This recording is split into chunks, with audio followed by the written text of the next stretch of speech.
this afternoon. Thanks for coming. In light of the many recent national active shooter events and acts of senseless gun violence, Canton Township is pleased to have partnered with the Michigan Occupational Safety and Health Administration and Dr. Kenneth L. Wolf to bring you these very timely presentations. This afternoon's session, implementing your threat assessment workplace violence prevention program to help you and your businesses to prevent the unthinkable acts that might occur. Kenneth L. Wolf is the CEO of the Incident Management Team and consults on workplace violence prevention, active shooter survival, threat assessment, and crisis management. He has consulted with companies worldwide and has presented over 800 training programs in the United States, Mexico, Canada, Brazil, Europe, the Philippines, Malaysia, and Asia.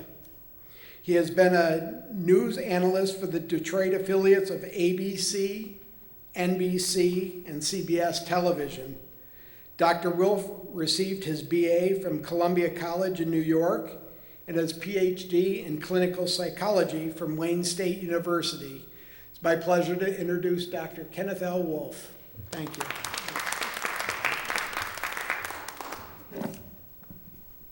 Thank you.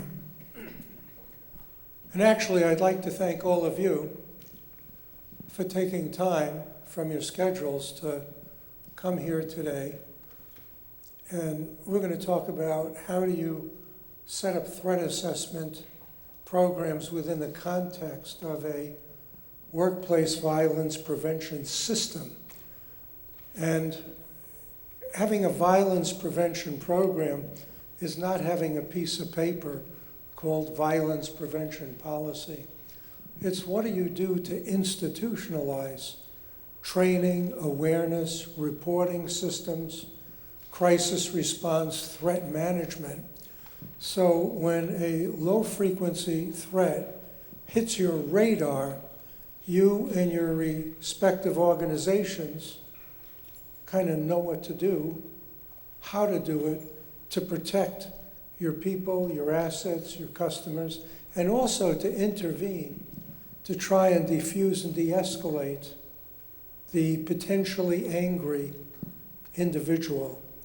You know, I'd like to acknowledge that this program is funded in part by MIOSHA, and we've been training throughout the state, trying to empower organizations, companies, unions, healthcare, schools, churches, to know what to do to stay safe in these rather turbulent, if you will, times.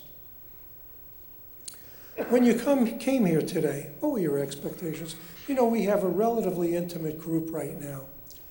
And my role is to share the information with you that you want, not for me to talk about something that's irrelevant to your needs or your company's needs. What is it you would like us to talk about? Why did you come to this session today? What is it you want to learn about threat assessment and setting up programs in your respective organizations? I'll try and come a little closer so I can hear stuff. Yes, ma'am. I work in the schools. I work in the schools, and we're in the process of developing a threat evaluation process. And so we're going to anything and everything to just get information. Okay, well, welcome. Thank you. My mother was a teacher. She'll be proud if I'm working with schools. There you go. She hated my grammar, though. Any other expectations?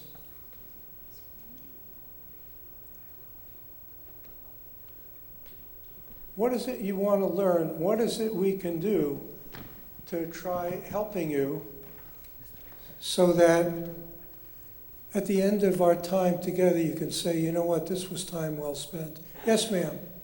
I come from a healthcare facility, and our regulatory agencies require workplace violence programs. So we do a proactive assessment. But I'd like to kind of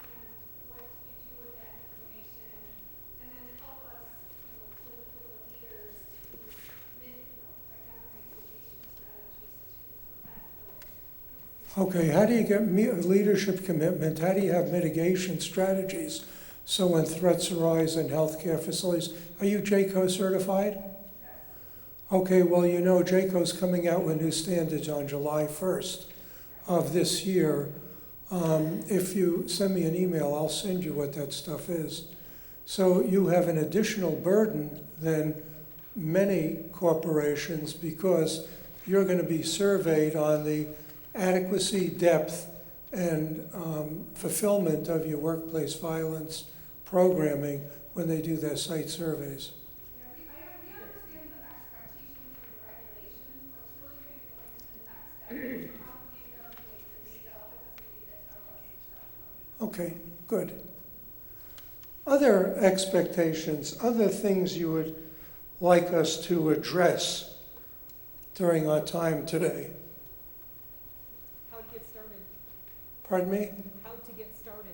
How to get started. Right. That's a very important question because a lot of times you can go online, see a great seminar, you come here, and a lot of times people will come to these trainings, they say, boy, that's interesting. Then they go home and then they say, what do I do now? How do I get on the radar of our, C-suite? How do I get on the radar of our administrators? What kind of organization are you with? Manufacturing. Okay. So we need the organizational commitment. In a very cynical way, the headlines today are the best sellers for implementing real workplace violence prevention programs because we're seeing so much anger, we're seeing so much violence. A lot of it is spreading into, the industrial manufacturing, service economies, and areas. And, one of the things you want to think about is FedOSHA has the workplace violence prevention guidelines. They also have specific guidelines for healthcare organizations. If an incident occurs and there's going to be litigation, and there's always litigation after a workplace violence incident, a plaintiff attorney is going to come in and look at your policies, your systems, your training, the presence or absence of a threat assessment team, what are your systems to report, and compare you against the workplace guidelines of OSHA. And, I said this morning, it's like with IRS, anything is legal if you don't get audited. You can put down any kind of income, any expenses. If you get audited, then you got to defend what you did or didn't do. When there's a lawsuit, and let's look at Oxford, every other day we have plaintiff attorneys talking about $100 million lawsuits. If we look at Mary Stoneham Douglas School in Florida, the FBI had a $120 million settlement with the families of the people whose kids were killed because there was a report that the shooter had made a threat to go into the school. They never investigated that threat, and then the kid went into the school. So whenever there's an injury or fatality, there's going to be litigation. So if you're trying to sell the program to senior management, say, how are we going to defend the lawsuit? There are several levels of lawsuits, okay? One is from third parties. Those are your customers, your visitors, your contractors. If somebody gets killed, they often sue on the basis of wrongful death, negligent training, negligent supervision, negligent security, failure to maintain a safe workplace. If you intervene with an employee who's making threats and you either terminate them or separate them, and then the guy says, well, just because I threatened to blow up the plant, I didn't do it, did I? I was only kidding. And you let them go, the exposures from employees are often defamation, slander, invasion of privacy, not respecting ADA, reasonable accommodation, age discrimination. A strong policy statement and procedures are your litigation defense to show to a jury that you take safety seriously, you have an active program and everybody knows about it and you consistently administer it. So those are some of the ways to shame management to participate in the program, but you really want to do it because most of us have mission statements that say XYZ company wants to put together the best service, the best products that we can in a safe environment, and we value the safety and security of all of our customers, and to that extent, we have a violence prevention program, and these are the components, and we do it because we not just want product made, we want our people to feel safe. So when we talk about why are we here today, I want to play a video. I'm going to play some videos for you. And each video is going to have a learning lesson. They're not here for your viewing enjoyment after lunch, okay? And I want us to study what is the content of the video and what are the people talking about and what are the implications for you and your organization to set up a comprehensive violence prevention system. Then I'm going to talk about the Secret Service initiatives. The Secret Service and the FBI have been doing a lot of studies on workplace violence, targeted violence. They've come up with a series of recommendations, and those are going to be, in a sense, de facto standards that your program is going to be evaluated against. We're going to talk about what are the behavioral indicators of the POC, the person of concern. In other words, how do we differentiate between somebody who may make a threat versus somebody who poses a threat? And that's not just semantics, okay? For example, does anybody have a teenager? Did you ever say, you do that one more time, I'm going to kill you? So now you made a specific threat, lethal, of homicide to an identifiable target. Now the question is, did you do it in anger? Did you really mean to take out that individual?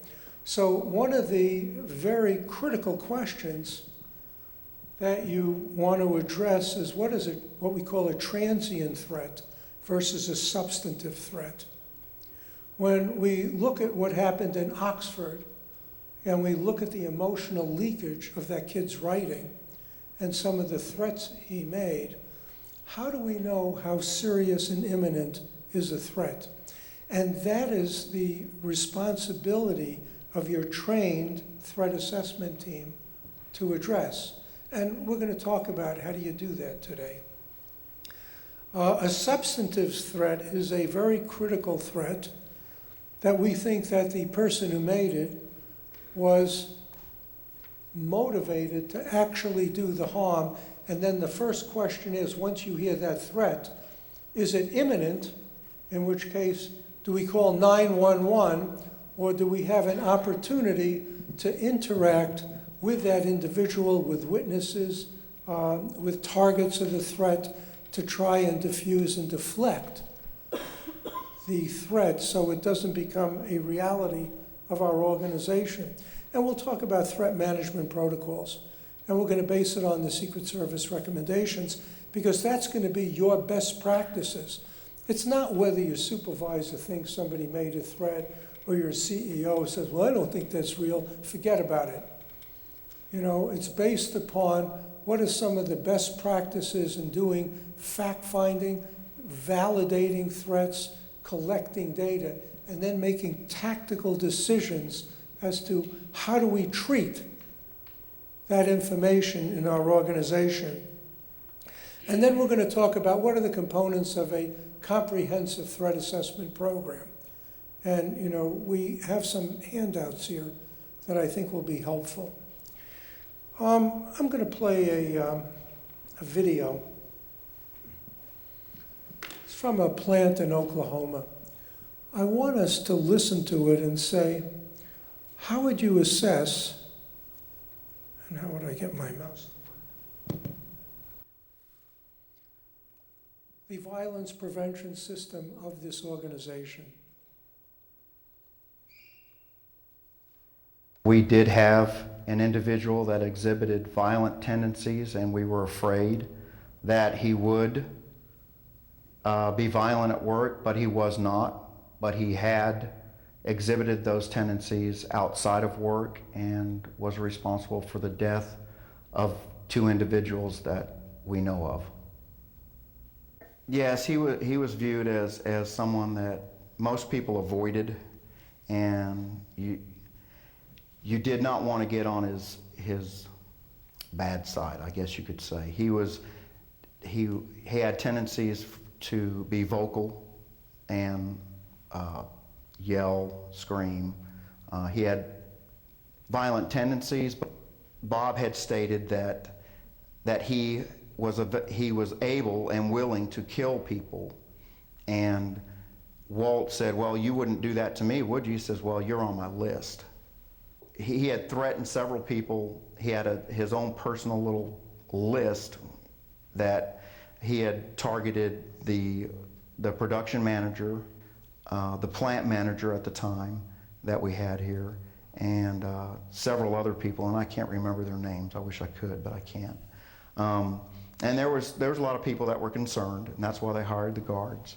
We had 2 armed guards walking the perimeter around the plant in opposite directions. They both had fully automatic weapons. We had one on the roof. He was walking the perimeter of the roof, and another man was out in the guard shack. What are some of the behaviors of concern he's talking about? What are some of the behaviors that are legitimately behaviors that should be addressed in their violence prevention system? What are the warning signs you're hearing? Okay, he has a list, and usually a list is premeditation. These are my enemies. These are the people I want to get. What else? Yeah. I didn't hear you, ma'am. Yeah, there was an anger, lack of impulse control. He made specific threats of harm to identifiable targets. He said he was going to kill the production manager. He said he was going to kill the plant manager. So, you know, if this guy was working for you, how would you take action? It's a rhetorical question right now. In other words, did his behavior violate some of the content of your workplace violence prevention policy for you to take action? And then the question is, what actions would you take? With a fully automatic weapon. Business did not cease. They had finally cornered him about a mile from my house, and my wife and I, we were watching the news. The next day when we came into work, we had found out that Bob Raymond had killed his mother and his stepfather. But the night that they finally cornered him, and I was watching through the front door, I was watching the television, and I was watching it live also as the gunfire. He was shooting at the helicopters. They had the highway patrol. I can't tell you how many vehicles they had out there. They probably had 20, 25 vehicles out there. He also had shot one of the police officers, and he was down. As nightfall was about to fall, the police officers rushed the individual, and they were able to finally corner him in a pecan grove. And once they cornered him, they were able to shoot and kill him. When they opened the trunk of his car, he had thousands of rounds of ammunition in the trunk of his car, and probably another 6 or 7 weapons, high-powered rifles and handguns of that nature. And then once they had done that, once they had apprehended him, I mean, that was pretty much the relief. Walt was able to give me tell the information, because he was scared to death. He wouldn't come to work because he was afraid he was going to be killed. We had a lot of, I didn't want to come to work because I worked at night. I did not want to be here at nighttime. The plant manager and the production manager at the time had made the comments that, they had felt that he was capable of what he had done prior to the incident. He had told Walt that, that he was on his list and that he was going to come in, he was going to get the production manager and the plant manager and a couple other people. I do know that, he did have his own, lack of a better word, bucket list before he was going to, I guess he had already been planning this out. We don't know. We're all scared to death. I was looking over my shoulder.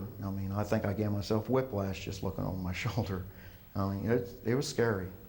I'll never forget it. I've done 2 tours. I was in Iraq and Afghanistan and Katrina, and those are the 4 events that stand out in my mind. Bob Raymond, Katrina, Afghanistan, and Iraq. Because Robert, What's your reaction to what you're seeing? What do you think the climate of that plant was? Fear. These are tough guys, okay? Guy was in Afghanistan, was in Iraq. He said 4 things stood out in my life. One was Afghanistan, Iraq, Katrina, and Bob Raymond, because he was so frightened. If there are people who are making threats in your organization and you don't manage them, the bullies are ruling the roost, and management and leadership loses credibility. So the question is, how would you manage a guy like Bob Raymond if he was working for you? Let's look at some of the other behaviors Raymond was, oh, that was very clever, was displaying.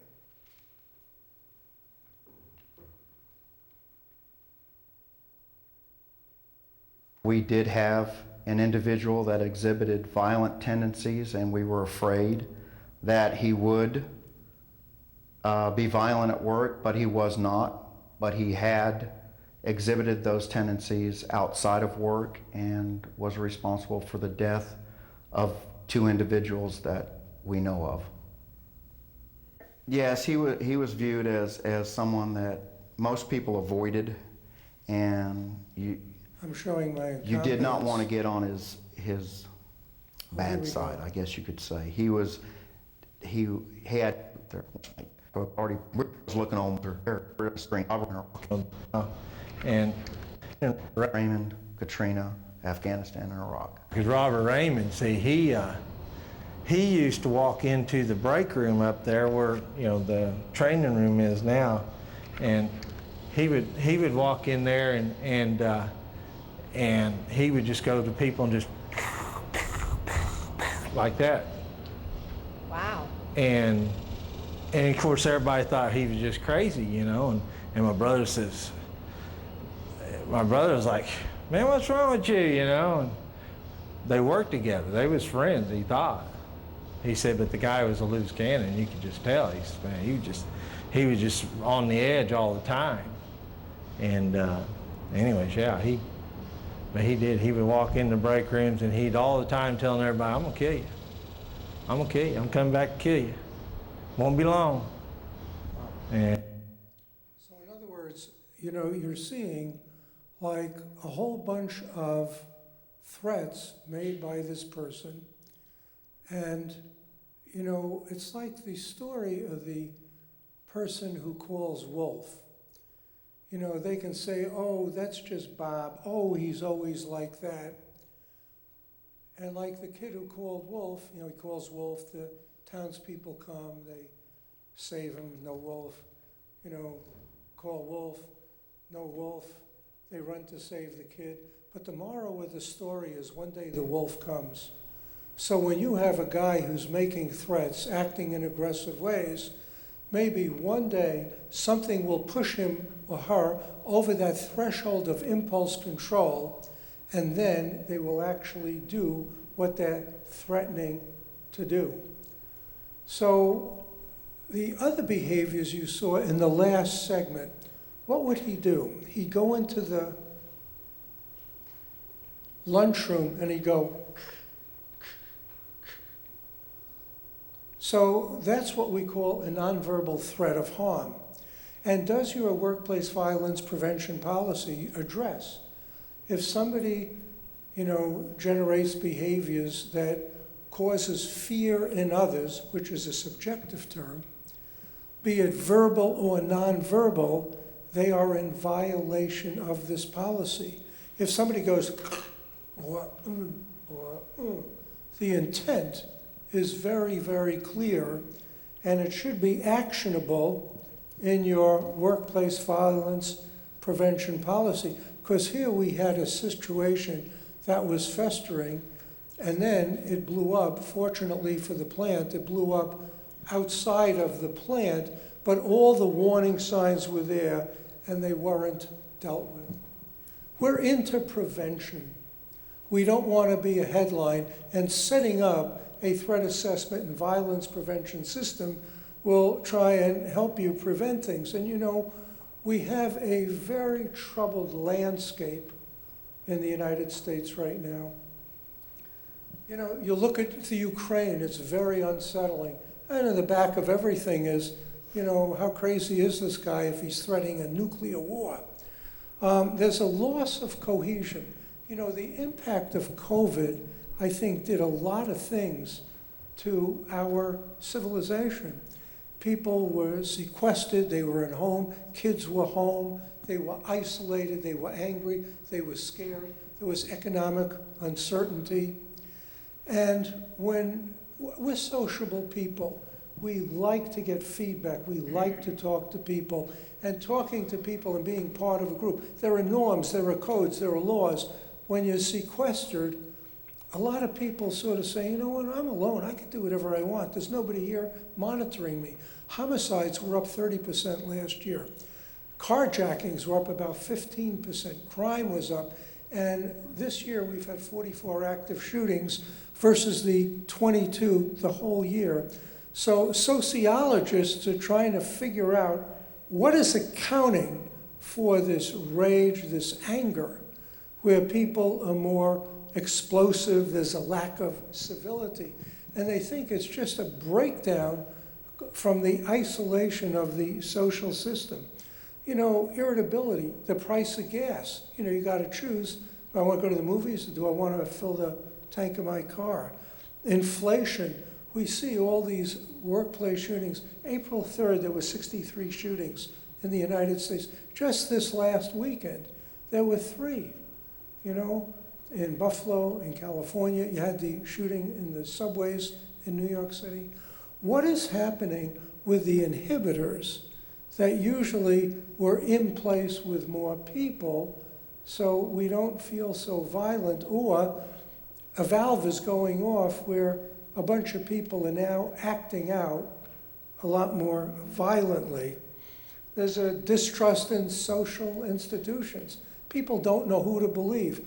You know, the social media, it's a megaphone for every lunatic that can be out there to spout whatever they think is true or not true, and then they start getting followers that connect with their belief system. Department of Homeland Security right now is putting forth a whole bunch of grants in terms of how to do preventative intervention against pro-settlization. In other words, the media and people becoming groomed to become terrorists. How do we deal with targeted violence, because it's been so pervasive? If you look at the shooting in Buffalo and you start looking at the background of this kid, he has been going to these online sites for a long time. He's been following their belief systems. People, when they see new joiners, they start soliciting, they become very friendly. They try hooking them into their sometimes extremist movements, and then sometimes to prove themselves, they become the lone actor that wants to act out in these different ways. COVID-19 was a lifequake. It destroyed the basic foundations, the way we do business, the way we do shopping. Do we go to school? Do we stay home? The other thing is you're dealing with an invisible threat. You know, when you see a tornado, there's a beginning, a middle, and an end. When you see the tornado, it's over there, does its damage here, goes over here, it's over. Recovery starts. When you're dealing with a virus or a disease, or like 3 Mile Island in Chernobyl, when they had those nuclear releases, everybody was scared to death. They knew that they might not be safe. Is it going to affect my genes? Will the radiation give me cancer? Is it here? Is it over? Am I safe? And they had increases of leukemia and cancer deaths, in Finland, Sweden, all around Chernobyl. And same with 3 Mile Island in Pennsylvania. People were scared to leave their houses. With the pandemic, am I safe? Is it a hoax? Is it fake news? And then you have people who are dying. Do I get it from my kids? If I'm sick and I visit my parents, can I kill my parents? And until they had, more large-scale vaccinations, people felt very vulnerable, and it was very, very frightening. And we all came out of our cocoon. When you usually go over and you handshake people, I just keep a distance of 3 to 4 feet from people because I got conditioned. And now they got another variation, and when will this stop? And it's very unnerving, and it keeps people on edge, and maybe some of the irritability and anger, the road rage we're seeing, and you're seeing in your work as your customers, is a function of this. One of the automotive car rental places was talking about the rage of customers. They go to rent a car, there are no cars. And then when you get a car, instead of paying $35 a day, you're paying $100 a day. Because during COVID, it's a systems effect. When nobody was traveling, they sold off their inventory. Then when they opened up this summer and now, people can't get cars. So they're furious at the rental agents. They threaten them. They get angry at them. And then they can't buy cars because when they shut down the factories, the systems implication, you can't get chips. So there's not product, and then you have shortages. So there's an escalation of uncertainty, of fear, and it really changed our sense of future. When we see some of the violence, we see a teacher talking about the threat of nuclear attack, and she said, during the bad old days in the Cold War, we used to teach our children to, you hear shots in the class, duck and take cover. And we look at all the shootings in the schools. The Washington Post did a study of the shootings in the last 8 years, and there were 300,000 students in the schools where the shootings took place. And they're talking about what is the traumatic impact on our kids when there are shootings in their schools. Go talk to your kids. Go talk to your grandkids. Do you feel safe in the school? How do you feel? And a lot of them are feeling vulnerable. A lot of them are feeling scared. This is our future. How can we create a sense of safety and trust if students can't trust one another? If you can't trust people you spend all day with, and then this spills over into the plant where there's anger and maybe divisiveness. This is another cartoon, an updated version of the other. Mom says, "How was your day at school, darlings?" Boy says, "Shots fired, many wounded, some critical. Shooter still at large, unknown number of fatalities, evacuated safely, widespread panic." The brother says, "No biggie." Are we accepting school violence, school shootings as a norm? That we're getting numb instead of horrified to the violence? And what does it say, for the sense of future that our kids are growing up with? So when we look at setting up school violence prevention programs, healthcare violence prevention programs, manufacturing organization prevention programs, we're concerned about what is physical violence. We're concerned about harm to our customers, our contractors, our stakeholders, and destruction of assets. When you look at the literature on insider threat, in other words, penetration of proprietary data systems in organizations, 30% of the insider threat is through disgruntled employees. So have we trained our supervisors and managers to try and identify who the potentially angry person is?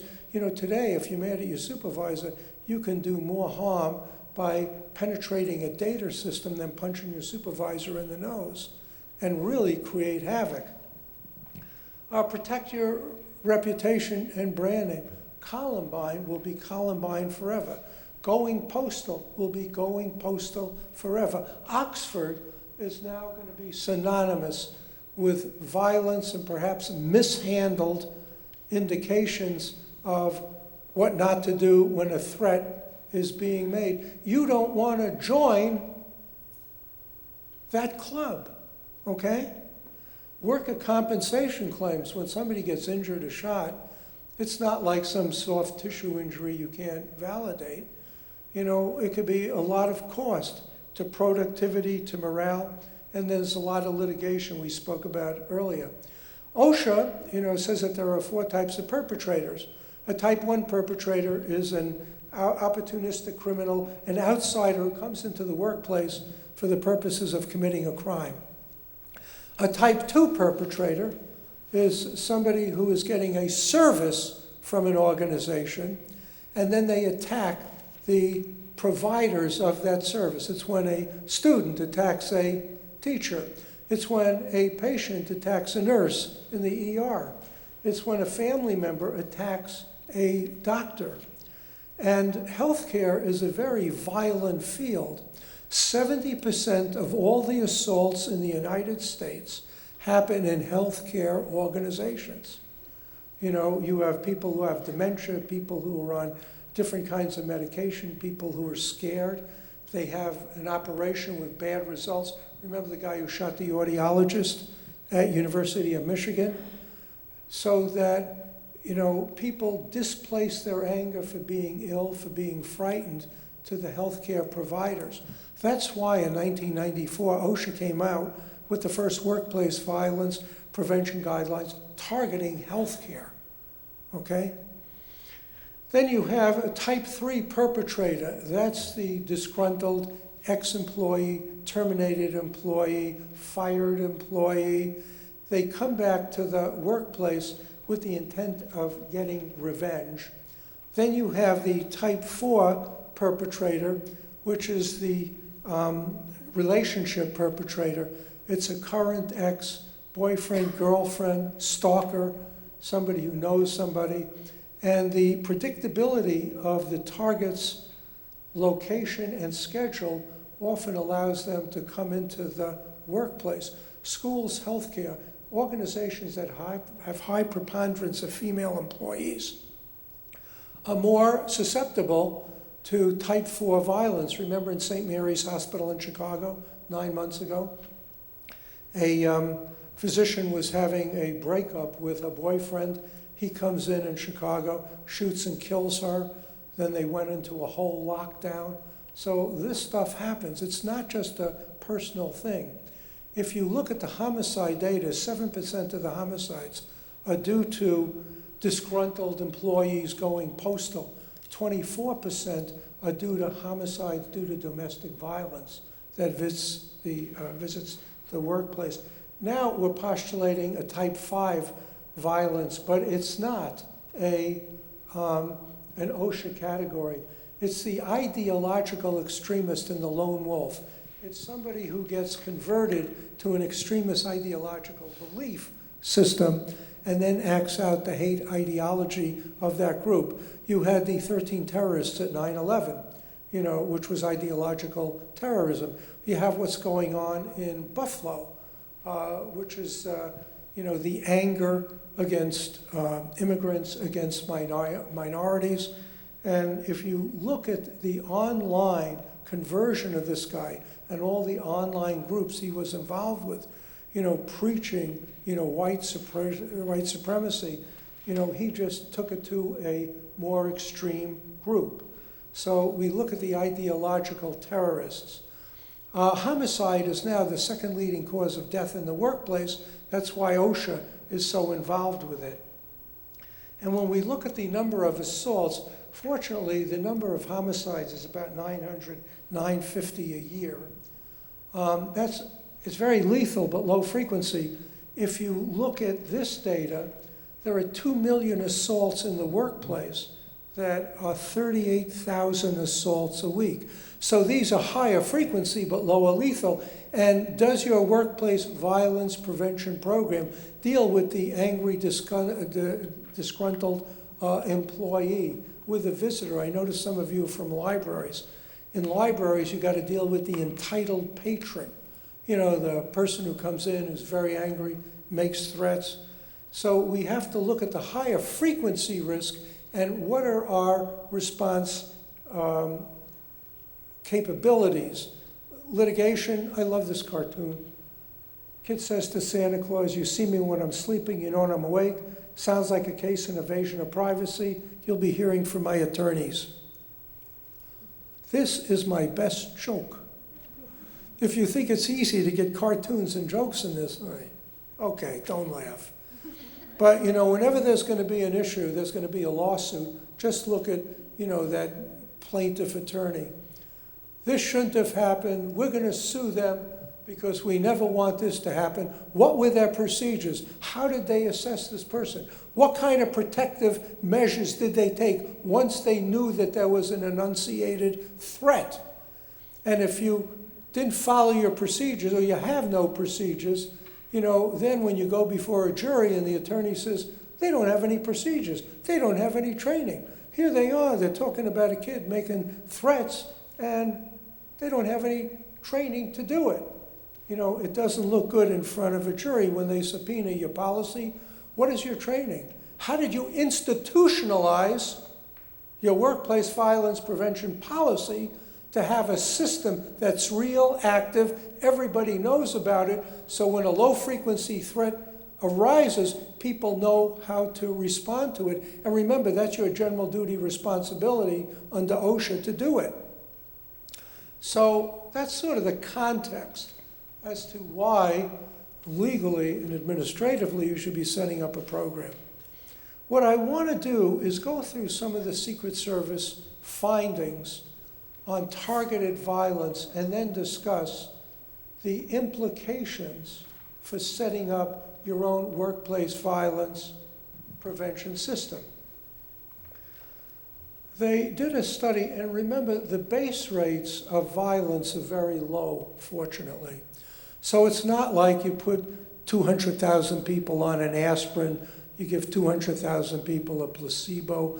You have big enough sample sizes to make generalizations as to the effectiveness of one treatment versus another. So the base rates of violence are very low frequency. So what the Secret Service does is they do what's called the exceptional case study. In other words, they take a sample, and it's a small sample size. The sample size is too small to make generalizations, but they can look at trends. So they took a sample size of targeted violence cases, and of the 63 they surveyed, it didn't seem to be any uniform way that could identify them based upon demographics, white, black, yellow, green. You know, you couldn't make a generalization as to who the shooters were in targeted violence. And then the second observation was the shooters took time to plan and prepare for the attack. In other words, it's very rare that somebody just loses it, goes in, I think I'm going to shoot up Hudson's today or Myers, or I think I'm going to go shoot up people in the workplace. There's usually a trajectory of warning signs, red flags, that increase in intensity and frequency over time. And then there's usually what we call an igniter variable, a precipitating stressor that pushes that individual over the threshold of impulse control, so they then choose to act in a violent way. And the igniter variables are loss of a job, loss of a relationship, loss of a status, loss of physical health.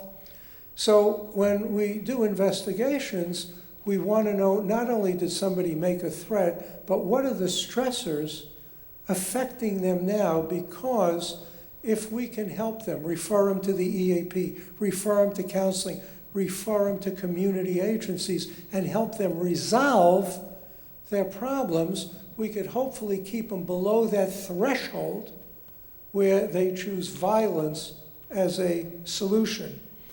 The majority of the shooters obtain their firearms legally. the kid in Buffalo went into a store and he was able to buy, a shotgun and 2 9mm legally. Only 25% had ever been diagnosed with mental illness, and only 3% were diagnosed with a psychotic disorder. People always think that the mentally ill are the sources of all the violence. Some people are sources of violence. The majority of the mentally ill are 5 times more likely to be victimized by violence than they're the perpetrators of violence. The diagnosis of mental illness, that's a very dangerous diagnosis, is one, antisocial personality. That's a character disorder where people know the difference between right and wrong. They just don't care. They see everybody else as an extension of their need system. I need money, I'll go rob you. I want sex, I'll go rape you. They know exactly what they're doing. They don't care about the consequences. The second very dangerous diagnosis is somebody who has a paranoid delusional disorder. In other words, somebody who hears voices, they have what we call command hallucinations. Lots of people can hear voices and they're not dangerous. What's dangerous is when somebody hears voices and the voices are ordering them to harm or kill somebody. And that becomes a very dangerous diagnosis. The shooter in the Navy Yard in Washington, D.C. had command hallucinations. So when we see people with bizarre behaviors, we want to try getting them into treatment so they're not left isolated or unguarded. Shooters, and the other big factor is substance abuse. If you think about it, alcohol and drugs. Alcohol distorts one's judgment and it lowers one's inhibition. So if somebody is really intoxicated, they often get into fights, bar fights. There was a study of prisoners in New York City. 40% of the people they arrested were legally intoxicated at the time of the arrest for an assault. Cocaine is a potentiating drug. It stimulates anger and aggression, as does methamphetamine. So if somebody's angry and you take cocaine and you don't sleep, you become more aggressive. That's why motorcycle gangs love meth, because their culture is to promote violence, so they take drugs that increase the level of violence. 5, shooters were typically experiencing multiple stresses in the year that they attacked. And what they did was they looked at those variables I mentioned: loss of a job, loss of health, loss of relationships, and loss of finances. And then they targeted the people they thought, who is responsible? Was it a teacher? Was it the jock on the football team who's bullying me in school? Was it my team leader who humiliated me in front of my work group? And then on the average, each shooter displayed 4 to 5 concerning behaviors that were observable to others around him or her. In other words, there were numerous red flags that people noticed but did not act on, did not report. Some were mental health, delusional thinking. Some were interpersonal behaviors. They felt rejected, bullied, shamed, couldn't connect, felt humiliated. And then there was a leakage. We call this emotional leakage in the threat assessment business. Hold on, let me shut this off. Where people will spill out through email, social media, different kinds of writings, voicemails, what their thinking is. And whenever you do a threat investigation, you always scour social media, because anything somebody writes, sends, or transmits is a roadmap to their mind. And if we're trying to understand their thinking, we want to get as much data and information so we can think of a helping strategy or look at our own risk strategy. And for shooters under age 18, school peers and teachers were usually the most likely to observe these kinds of behaviors. When teachers look at writings, poems, of distress. And we're going to show you what they found at Oxford. And you read it and say, this is distressing stuff. How can we talk to the individual? How can we help them? In schools, what they want to do is have what's called a wraparound strategy. When you identify a troubled kid, you don't want to just kick the kid out of school, because then there's nobody to mentor him or her, and then they may do the exact thing you don't want them to do. You know, when we look at and we'll talk about Oxford in a few minutes, if we talk about Marjorie Stoneham Douglas School, we went down there because we were filming a documentary with some of the people who were involved in that. The shooter, a year and 2 months before the shooting, made threats of self-harm. So the school guidance teacher said, you know what, let's try and help the kid. We don't want him to kill himself. He didn't make any threats to kill anybody. So they brought him in, brought the parents in, they referred him for a mental health evaluation. They tried, and it echoes in a sense Oxford, they tried to get him into therapy. The parents didn't give a damn. He didn't stay in therapy. Then the school felt that he really posed a threat of harm. And you know, one of the criteria for involuntary evaluations is, does the person pose a threat of homicide or suicide? So in Florida, they have something called the Baker Act. The Baker Act says if a school, if a police officer, if a family member feels that somebody is very disturbed, we can Baker Act them. It's now used as a verb. So they went to a judge and we said, we want to Baker Act the kid because we think he poses a threat to himself. So the judge looked at the data that they had and said, the data you have isn't sufficient for him to meet the criteria for me to Baker Act him and force him into monitored treatment. So the kid then dropped out of school, dropped out of therapy, was off everybody's radar. A year and 2 months later, he then comes back to Marjorie Stoneham Dunham schools and he shoots the 17 people. So was the school negligent? You know, and you look at what happened in Oxford where the schools identified a troubled kid. So they bring the parents in, we want you to take the kid, you got 48 hours to get him into therapy. Parents said, we got to go to work, we're not going to do anything. So they leave him there. I guess they make a tactical decision. Well, we'll let him go back to class because there was an absence of, you know, inappropriate behavior. And he wasn't a delinquent. He may have been withdrawn. They didn't call the SRO. They didn't look into his backpack. Then he went to the bathroom, and 2 kids were in the bathroom at the time. One was his friend. Another was a freshman. So he takes out the gun, and his friend said, come on, put that away. You don't have to do this. And then he shoots the friend. The freshman runs out, and then they, you know, have the alarm that's going there. When we look at the shooter in Buffalo, if you're starting to look at some of the history there, he made threats when he was in school a year ago, and they had a 72-hour evaluation of him. But then, whose responsibility is it to monitor the kid? Is it the school? Is it the parent? What if you have a parent who couldn't care less about the kids? And then you have a lot of these angry people out there. We don't have the leverage to monitor people if they haven't committed a crime. And this becomes a real societal issue when we see some people who've been identified and, you know, don't want to stay in treatment. The shooter at Virginia Tech, he wrote these plays, and his English teacher read the plays, and they were very sadomasochistic, killing people and all that stuff. He wrote 2 plays. She goes to the dean of the school and says, you know what? I think this is a disturbed kid. What can we do? Well, they wanted to mandate him into therapy. He didn't want to go, and he didn't stay in therapy. And then he became the shooter at Virginia Tech.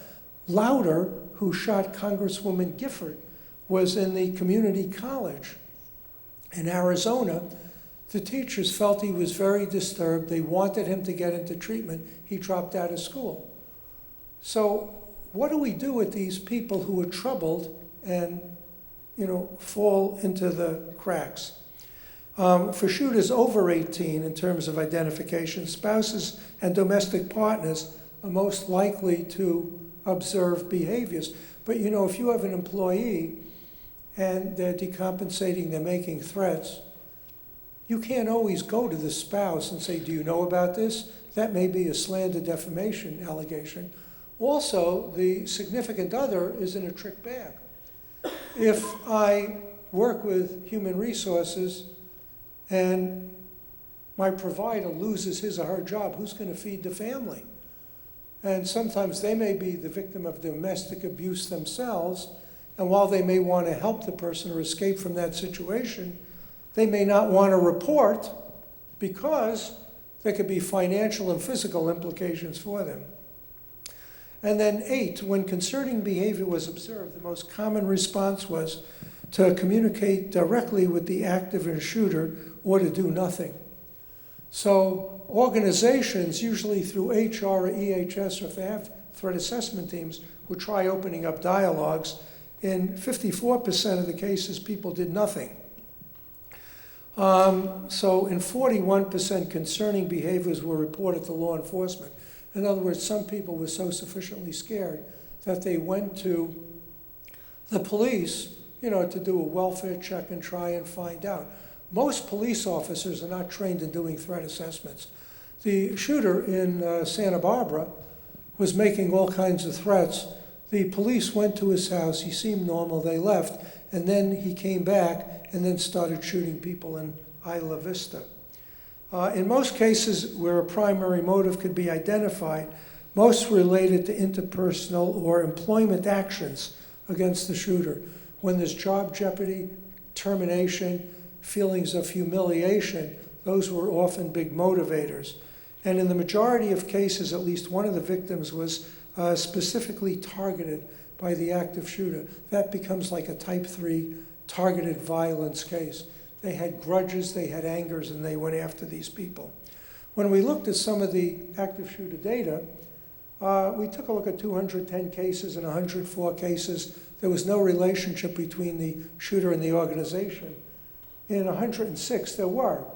The shooters were either 37 were coworkers, 32 were students, former students, others were domestic violence, 12 terminated with 12, 9 were unknown, 3 were church members.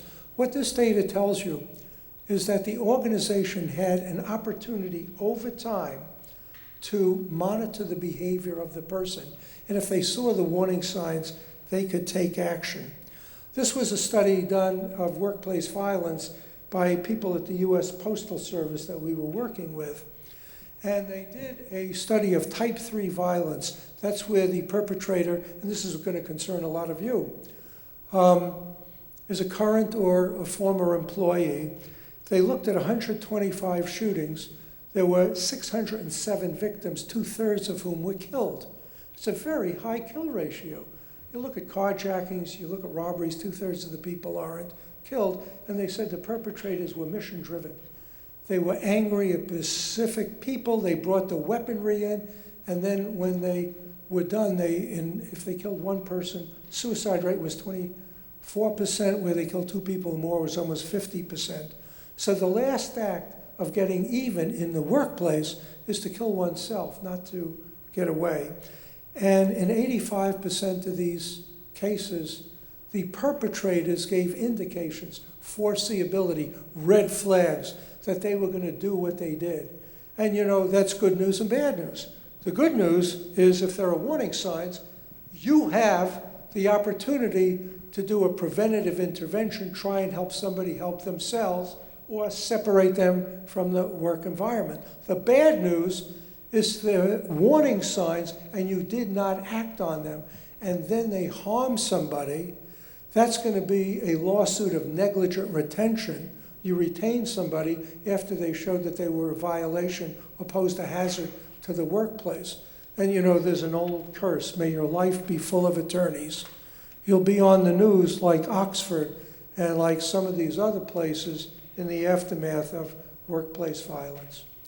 So what are the implications? What is it that you want to do? And we have, I think, a little checklist for you. And it's a way for you to audit your own organizational capabilities and preparedness, okay?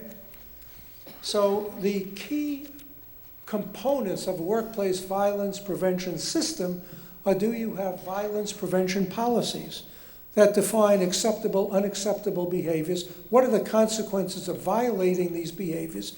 If you see these behaviors, this is who you call, and then you say it is our expectation that every employee, contractor, vendor, supervisor, manager will report violations of this policy, because if it's not reported, you lose the opportunity to do early intervention and prevention, rather than like in Oklahoma, this stuff was going on and then it escalated until the threshold where they were bringing in armed guards, rather than at an early stage try and help the guy, help himself, get him into counseling, short-term disability, long-term disability, but don't let it just fester unchecked.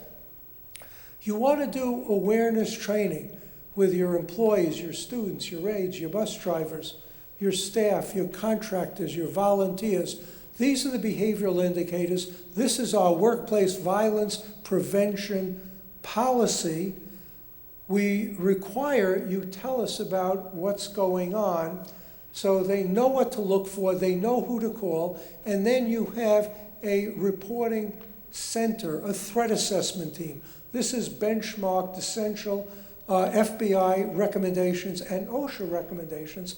So people who receive this threat are trained in doing additional fact-finding to diffuse, assess, and manage the threat as it becomes known, and monitor it until you have an assurance that the threat is no longer going to become active. And you want to have threat management protocols. You'll look at the breakdown of Oxford. What do you do when you get a kid like this? What do you do when the parents say no? How do you assess the credibility of dangerousness and imminence? And usually you want to get policy and procedure manuals, not only for schools, but your own respective organizations. You want to have a crisis management plan, and this is all in OSHA. If an incident occurs, and it's also in JCAH, if an incident occurs, what are you doing to reduce the impact of trauma for those employees, customers, patients, students, bus drivers, managers, supervisors that were traumatized by the event? And then, do you do security audits? Do you do emergency drills, notification systems, lockdowns? How do you notify somebody if an active intruder comes into your facility? Do you train people what to do? If you have a high-risk termination and you tell somebody to leave, does everybody know how to monitor that situation? And who are your internal and external partners? Do you have relationships with threat assessment experts in community mental health, with law enforcement, in emergency management? So if you need additional resources, or if somebody makes a threat and you want to bring contract security on site, do you open up the yellow pages? Or in terms of your preparedness emergency response plan, you study and develop these partnerships before they're necessary. And that's how you set up a violence prevention system. And with early reporting, you have notification. This is a case in New Jersey, in New Hampshire, where an employee saw threatening behavior. He called management, management called the police, and they averted something. The police say they believe a major tragedy was likely avoided here. This man allegedly told one of his co-workers, quote, he had enough firepower to take the place out and he didn't care how many people he hurt. Police believe they may have stopped just in time an active shooter. 29-year-old Corey Godinez of Derry was arrested Friday outside Lifeline Ambulance. That's where he worked until he was fired on Thursday. Police say they learned yesterday he was headed to Merrimack, so they sent officers to keep an eye on the office. And sure enough, Godinez drove by. They believe he spotted an officer that was there, drove around a cul-de-sac where the building is, and then drove away. Well, police followed him, and when they pulled him over, this is what they found: a loaded handgun and an AR-15 with several loaded magazines and extra ammo. Now he's facing multiple counts of attempted assault, threatening, and harassment. And again, police believe they may have stopped the massacre. No one can predict with 100% certainty what would have happened, but I think based on the reported state of mind, the fact that he drove to that location, the threats that were made, and the fact that he had firearms in the car, I don't think it would be a stretch to say that we might have prevented an active shooter event from taking place there. Meantime, in a very brief statement, Lifeline would only tell us Godinez is no longer an employee there, adding, quote, "We cannot comment further on internal personnel matters." So they had external partners. They saw behaviors of concern on the part of an employee. They took action, and they probably prevented a incident. The Secret Service, when they did the study of school shooters, they found that 98% of the school shootings, the shooters told other kids they were going to do exactly what they were going to do. The kid in Oxford had in his notebook, he says, "I am going to warn my friends not to come to school that day."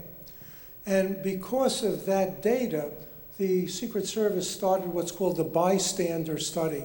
How do we motivate kids who hear of threats, who see behaviors of concern, to go to a coach, go to a principal, go to a mentor in the school, so we can try and help somebody help themselves. And that's the essence of prevention.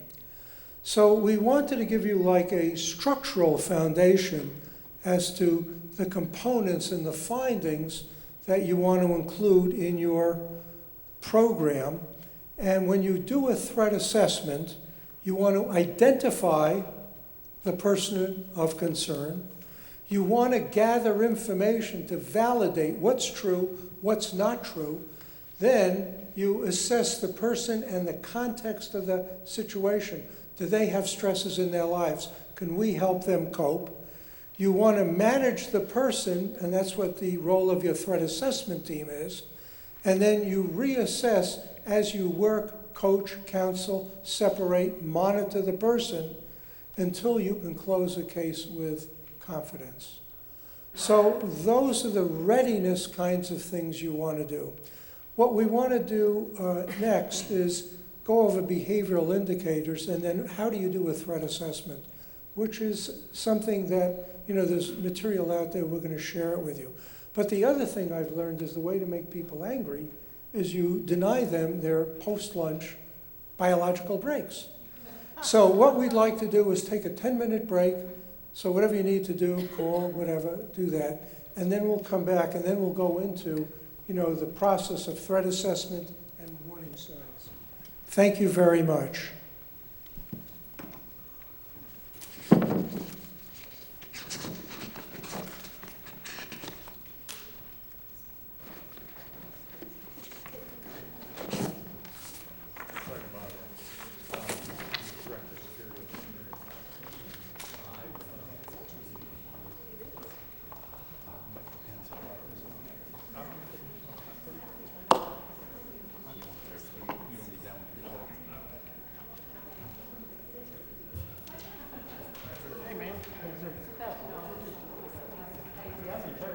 I know, that's right. How you doing? You okay?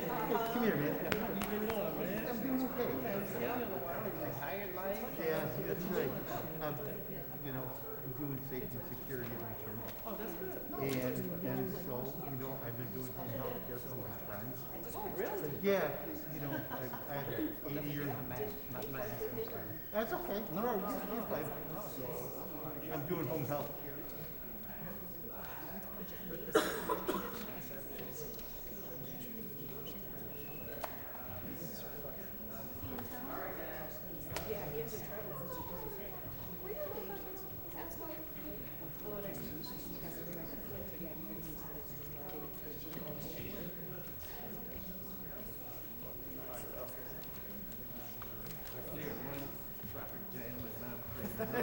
Okay, folks, we're going to go ahead and get started again. If you'd take your seats, please.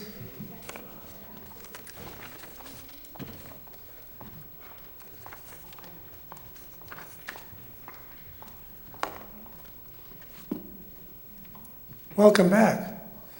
By the way, everybody got a boss.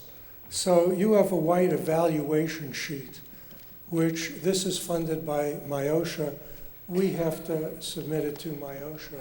So we would like to please ask you to fill out the sheet on both sides if you want, so we can send it to MIOSHA. Okay, what I'd like to do is go into what are behavioral warning signs. Then I'm going to go into how do you do a threat assessment. What would be the roles and functions of your team, benchmarking best practices of the Secret Service. And you know, a lot of times employees, coworkers, students, they don't report threats that they see out of fear. What if I make a report and the person threatens me, frightens me, threatens my family, and maybe they don't have any confidence in the company's protective responses. So if we say somebody's making threats to kill somebody, what would they do? So, you know, they do nothing, and then you get ostriches, people who put their heads in the sand, and then the bullies run the roost. You know, think of Oklahoma, how long that was going on. So when you have people who report, if you got 100 people in your company, you got 200 eyes. If you got 1,000 people, you got 2,000 eyes. You want everybody to become a first responder to tell us what's going on. So who are the people of concern? I want to go over some of the red flags and behavioral indicators. Then we're going to talk about how you intervene as a threat assessment team to manage it. And remember, we were talking about there's a whole trajectory of warning signs. It's very rare that somebody just snaps. And when you look at the psychological autopsies of all these incidents, you see all the warning signs. Sometimes, like in Oxford, the kid had a journal and it wasn't obvious. In a lot of places, though, the writings, poems, emails, social media, which if it's in the public domain, it's not an invasion of privacy for you to go look at, will give you a clue as to what's going on. Let's talk about planning. This is the shooter in Buffalo. The shooting was, this last weekend? In March 5th. Look at the meticulous way he was planning the attack. He said, make a goodbye list. In other words, he knew he was probably going to get killed and not coming back. A link hotspot to computer, test live stream with home computer. In other words, he live broadcasted his shooting.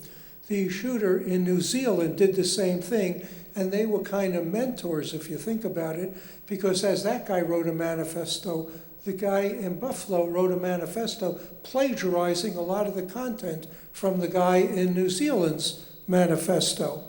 So test out Winchester ammunition, make sure they run in full mags, organize my stuff at home, put the passenger seat way back, Mossberg in passenger seat, you know, that was a shotgun. Then he says, continue writing manifestos. Do you remember, did we show you, oh, I didn't get to it yet. The shooter in Oregon had a manifesto. A lot of these people have manifestos because they want to publish to the world the justification for them murdering other people. Clean and oil my AR, that's an assault rifle. Fully load max, write important list on guns with Sharpies. What a lot of these people do is on their weapons, they often put down the symbols of the hate or the extremist groups for which they are warriors of a cause. Okay? Charge and replace batteries. Look at the detail that this kid was going through. Then, you know, position things at my thigh, test, you know, the live. He wanted to promote his message worldwide. So look at the way he used, you know, audio, video, broadcasting. This was a list of a shooter. On the left, it says police station estimate time of arrival. And then he talks about he hated people, had intense fear, but now he made a decision to kill people. His fear went down. And then he starts small. He says, buy a folding knife, look at firearms laws, buy badges, am committed, by a shotgun AR-15 second-hand gun and explosives. See the progressive way he started planning. So what are some of the warning signs that you want to look for? And we talk about, differentiating between who makes a threat and who poses a threat. The attacker motivations in targeted violence are revenge, warrior for a cause. This kid in Buffalo is the prime example of warrior for a cause, of replacement theory. And that's the white supremacist ideological ramblings. It came from a French politician about 30 years ago who was very anti-immigration because he said people are letting in all the immigrants, they're going to breed, they're going to replace us, and they'll overwhelm us with votes. So when you see all this rhetoric with our politicians right now about fighting, immigrant rights and all that, it's really, some people think, a distortion of the replacement theory.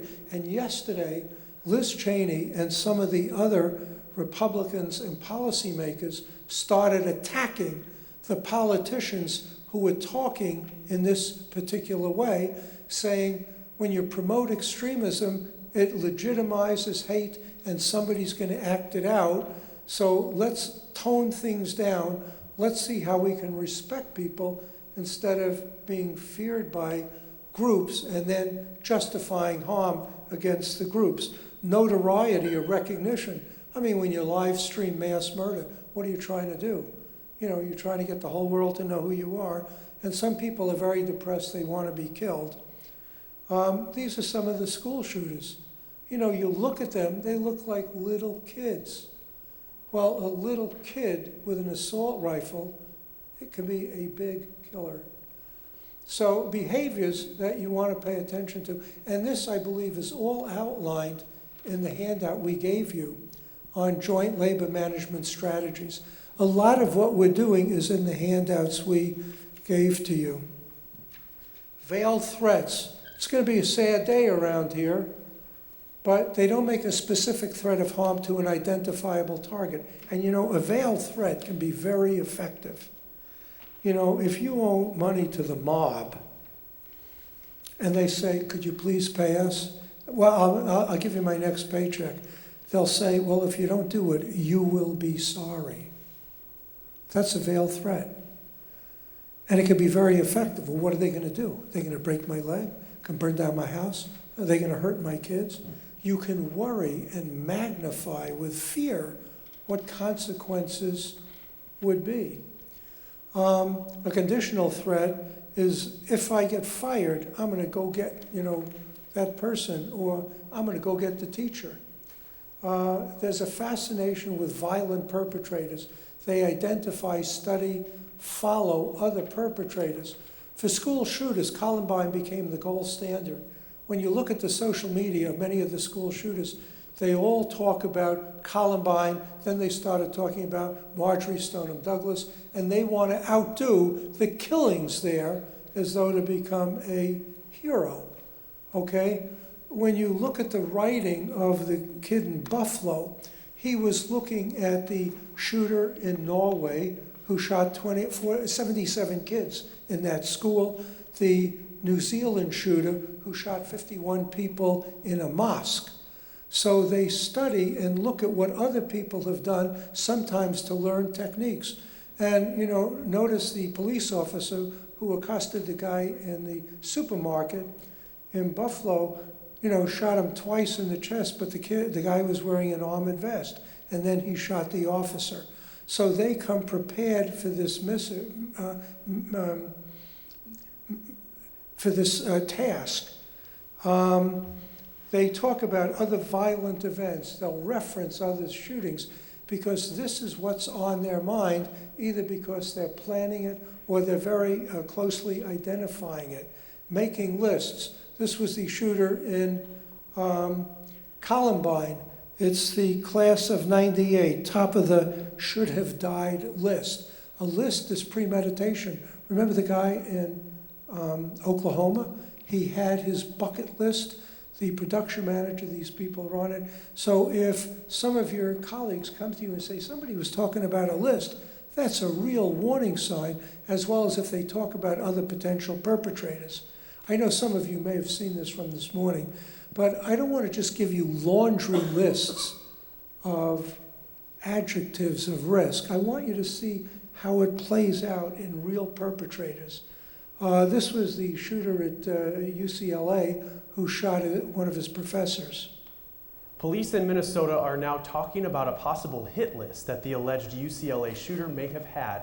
Los Angeles police say Manak Sarkar killed mechanical engineering professor William Klug in an office on campus before taking his own life. Minnesota authorities said they were asked by the LAPD to perform a welfare check on a woman who was possibly connected to the shooting. Officers also finding the woman dead with a gunshot wound. What I can tell you is we believe at this point that she was deceased prior to the UCLA shooting. But because we're so early in the investigation, the timing we don't know exactly at this point. Officials say the woman was on the hit. He felt that the professors were stealing his intellectual product, so he goes to the office, kills one. The other one didn't come to work that day, then he kills himself. Police find the list. They ask for a welfare check of the woman in Minnesota. He already killed the woman on his list. Bizarre communications, frightening comments about weapons, excessive interest in police, fascist, paramilitary, followers of extremist religious ideological groups. They may become the lone wolf that acts out the hate methodology. The shooter in Charleston, when he shot the people in the Baptist church, was a neo-Nazi white supremacist. So some of these people, act out the hatred of those groups. This is the Oregon shooter. I want you to look at how some of these warning signs come to bear.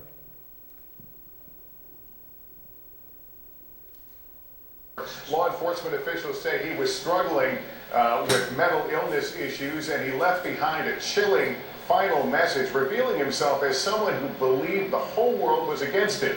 NBC's Pete Williams has been digging into his past.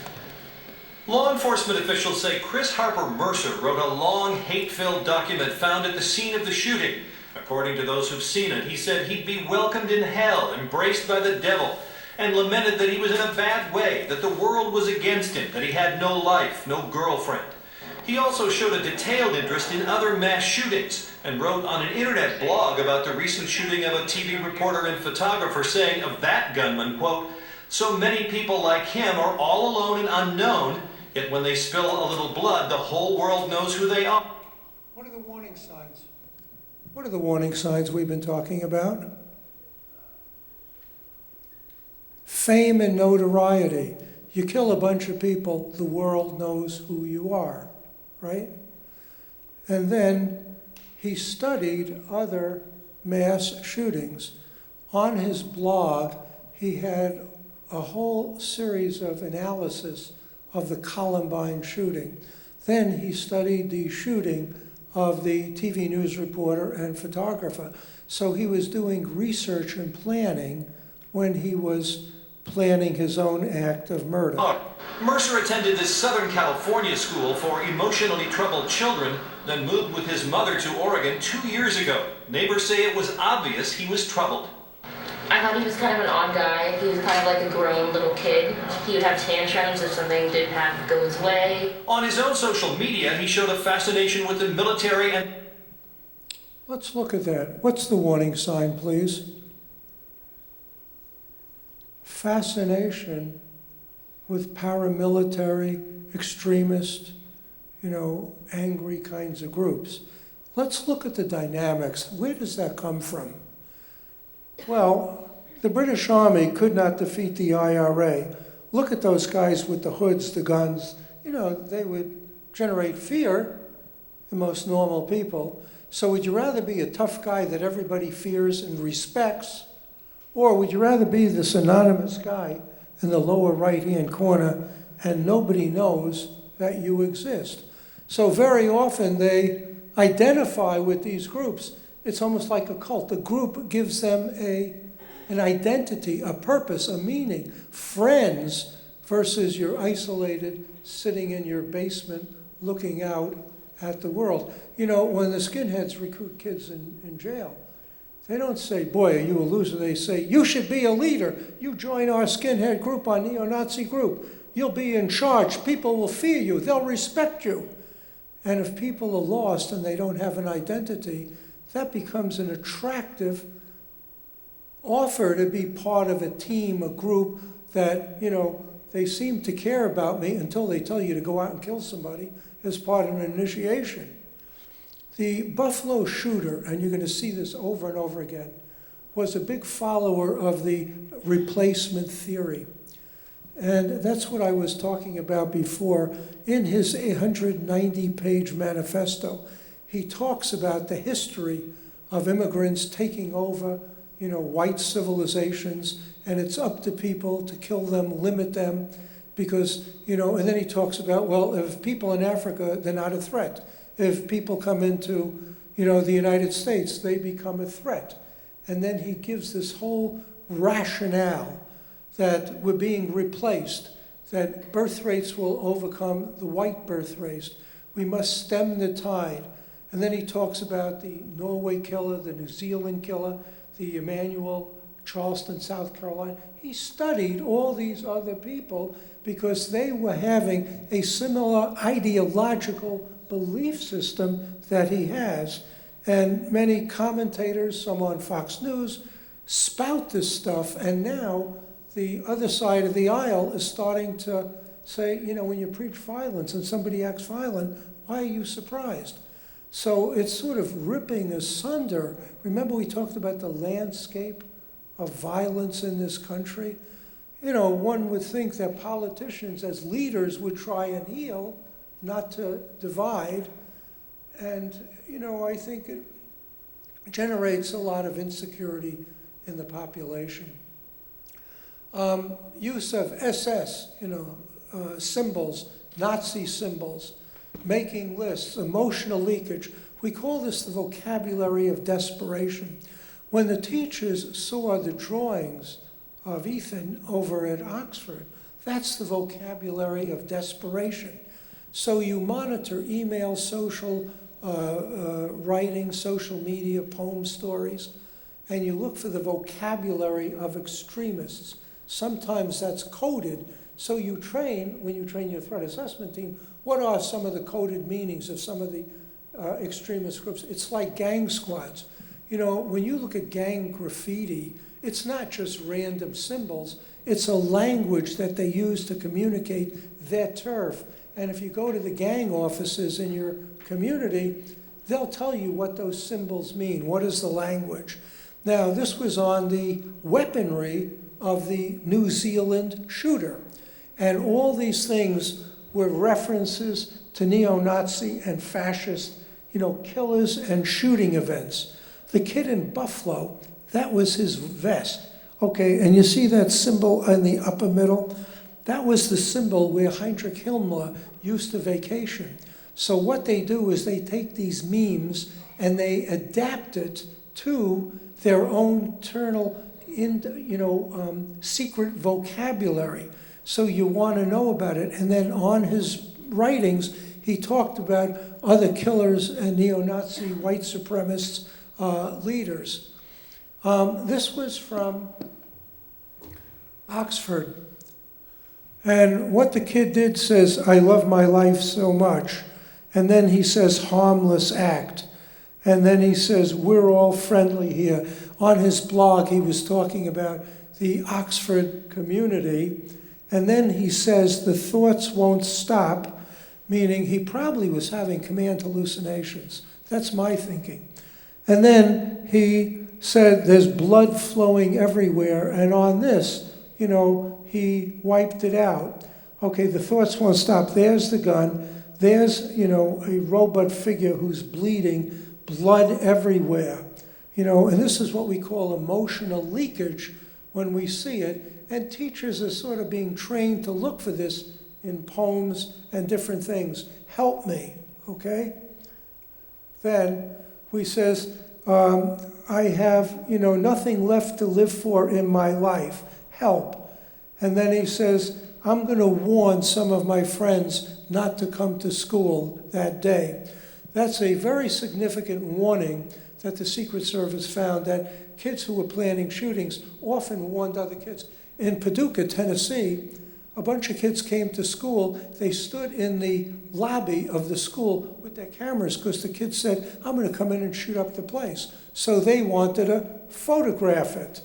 Okay, I love my parents. I have no sense of future, you know. And then he says, after the shooting, because it's all premeditated, I'm going to surrender my guns to the police, because later he writes, I want to see the pain and suffering that I caused. I want to live with it. And then he writes, I wonder what it's like being in prison. So this kid, I mean, they complete insanity, but he certainly understood the consequences of what he was doing. And then when he was in jail, he was asking the corrections department, am I getting any fan mail? You know, because there are lots of people who, in a warped way, may see him as a hero. This was a social media post in South Carolina of a guy who shot up a plant. And when we did social media searches of his website, you know, he was fascinated. This was one of the, another school shooter who showed the hatred, kill mankind, okay? This was another shooter, Hell Dog, rocket, you know, flash clipping joints, electrical spike charges on head. So they have hatred and anger, and they see how they want to harm the world. This was from one of the kids at Columbine. People getting blown up, lower left-hand corner, cutting off people's heads, mowing people down in crowds with machine guns, killing people. They had an assignment 2 weeks before the Columbine shooting. And the two kids did a play on kids who come into school and shoot up the school. How's that for a dress rehearsal? And, you know, wouldn't you sort of wonder what was their thinking if they did that play in school? Certain people, they collect injustices, they're narcissistic. They only think of themselves. They see themselves as being a victim or an outsider. And because you victimize me, they turn that victimization into justification. You victimize me, I'm entitled to kill you, harm you. You want to take over my rights, you want to take over my birthright, I'm entitled to kill you. Let's talk about externalization of blame. This is the shooter in Virginia Tech. He made his video, and the day he did the shooting, there were two parts to the shooting. In the morning, he shot two people outside the school. Then he goes and he mails this videotape he made to the media, CNN and NBC. Then he goes back, and then he goes into the classroom and starts shooting people. I want us to listen to his words. What is his worldview? He's externalizing blame for being an outsider and saying, you made me do it. I didn't do this. You forced me to become a killer. To do this, I could have left. I could have fled. But no, I will no longer run. If not for me, for my children, for my brothers and sisters, that you I did it for them. So, the reason I'm killing everybody is for all these disenfranchised brothers and sisters that I have. It's not that, you know, I'm a raving madman killer, I'm a martyr. And let's take a look at how he expands his self-image of being a martyr. 100 billion chances in the ways to have avoided today, but you decided to spill my blood. You forced me into a corner and gave me only one option. The decision was yours. Now you have blood on your hands that will never wash off. You forced me here. You will have blood. You didn't give me any choices. Nobody even knew this kid was alive. So he's externalizing his blame and his thinking. You sadistic sons, I may be nothing but a piece of You have vandalized my heart, raped my soul, and torched my conscience. You thought it was one pathetic void life you were extinguishing. Thanks to you, I die, like Jesus Christ, to inspire generations of the weak and the defenseless people. So now he's raised himself as to a martyr. he's sacrificing himself by killing all these other people as Jesus died for our sins, right? I don't remember Jesus going around killing people, but in his warped way, he's justifying his murdering of others because he felt abused, humiliated, defamed when he was at school. And now he starts going after what are the corrupt practices of the people around him that justified him to murder them. Do you know what it feels like to be spit on your face and have trash shoved down your throat? Do you know what it feels like to dig your own grave? Do you know what it feels like to have your throat slashed from ear to ear?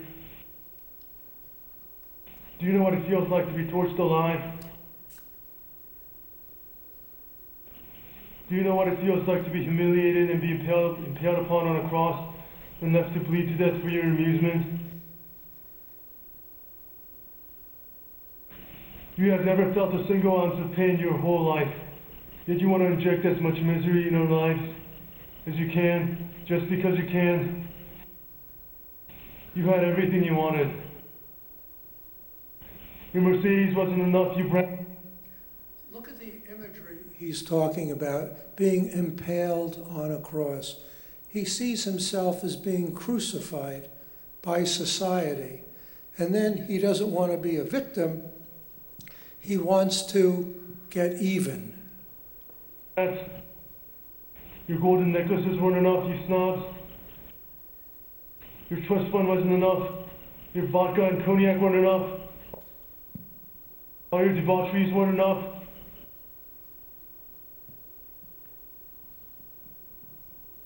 Those weren't enough to fulfill your hedonistic needs. You had everything. You just loved crucifying me. You loved inducing cancer in my head, terrorizing my heart, and raping my soul all this time. When the time came, I did it. I had to. Look at the images. I want you to remember this image. I want us to remember the image of the IRA guy, okay? Because I want us to start getting into the minds of what are these people thinking at the time. You know, because they say, boy, he's crazy, he's a loser. Yeah, that's true. On the other hand, if we were going to meet him before he did this, how would we open up a dialogue to try and connect with him, to get him to reframe his thinking? You can't say, that's crazy thinking, don't do it. You want to empathize, build a relationship, and then try and guide them in different directions. This is from Klebold in Columbine, the last line. Remember isolation, alienation? He says, I hate you people for leaving me out of so many fun things. And no, don't say, well, it's your fault, because it isn't. You people had my phone number, and I asked and all, but no, no, no, no. Don't let the weird-looking Eric kid come along. No, no. So you get the feeling he was hurt. He felt alienated, and he wanted to kill who he felt were the people who were excluding him. We saw part of this morning. This was the shooter in Santa Barbara. And he was at Santa Barbara College. He was angry that women wouldn't go to bed with him, so he wants to kill them. And the day that he does it, he videotapes this video called The Day of Retribution. That's when he evens the score. So I want us to listen to his words, you know, on two levels. One, what is he saying? What does it mean? And then two, if we were to meet this kid before the act, how would we try and connect with him to dissuade him or have him go in a different direction? Hi. By the way, at the end of the video, he goes to sorority houses, tries to get in to kill the girls he was angry at. They didn't open up the door. He goes down the street, starts shooting people. Police chase him. Then he crashes his car, and then he shoots himself. That was the outcome. But let's listen to his words. I want you to hear the words, so if you're ever talking to somebody and you hear these kinds of thoughts or phrases, you recognize, well, it's not just a weirdo talking, but, one, what is the risk? And then how can I try helping somebody to manage the risk? Elliot Roger here. Well, this is my last video. It all has to come to this. Tomorrow is the day of retribution. The day in which I will have my revenge against humanity, against all of you. Listen to that. He's mad at the girls who won't go to bed with him, and that's who he says he wants to hurt. But he's generalized his feeling of being an outcast, so he hates everybody. Think of the Virginia Tech guy. You made me do it. Society made me do it. So he says, tomorrow I'm going to get my revenge on all of you. He means you. Anybody who gets in front of his gun because he has such generalized hatred. He wants to kill everybody because he feels so rejected by society. For the last 8 years of my life, ever since I've hit puberty, I've been forced to endure an existence of loneliness, rejection, and unfulfilled desires, all because girls have never been attracted to me. Girls gave their affection and sex. There's one thing I wanted you to listen to. Listen to his tense. He said, I have been forced to live a life of isolation and rejection. He puts himself as an object rather than I am in control of me. Just like the shooter at Virginia Tech was saying, you did this to me, you did this to me, because they don't want to take responsibility for their own murderous thing. I have been forced to have this kind of life. Therefore, I am not responsible for what I do. That's the other part of that thought from a threat assessment perspective. And love to other men, but never to me. I'm 22 years old, and I'm still a virgin. I've never even kissed a girl. I've been through college for 2.5 years. More than that, actually. And I'm still a virgin. It has been very torturous.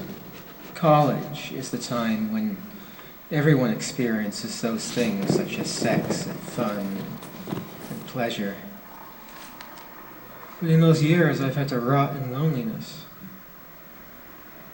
It's not fair. You girls have never been attracted to me.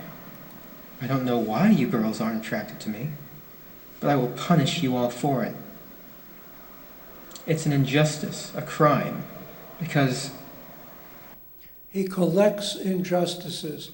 My work, my church, my team, the society, they're all out to get me. They're unfair. It's unjust to me. And you hear that in people who have these feelings of revenge with these grievances. I don't know what you don't see in me. I'm the perfect guy. And yet you throw yourselves at all these obnoxious men instead of me, the supreme gentleman. I will punish all of you for it.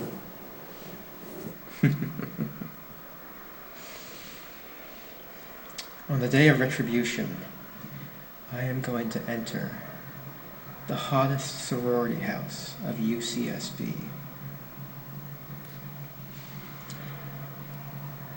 And I will slaughter every single spoiled, stuck-up, blonde slut I see inside there. All those girls that I've desired so much, they would have all rejected me and looked down upon me as an inferior man if I ever made a sexual advance. Remember inferior men rejected me. Remember the shooter in Virginia Tech. You had your Mercedes, you had your vodka, you had all that. He feels that he's the outsider who's being excluded, and then they use that as justification to kill what you can't have. Towards them, while they throw themselves at these obnoxious brutes. I'll take great pleasure in slaughtering all of you. You will finally see that I am, in truth, the superior one, the true alpha male.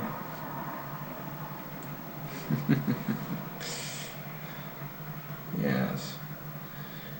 After I've annihilated every single girl in the sorority house, I'll take to the streets of Isla Vista and slay every single person I see there. And that's what he tried to do.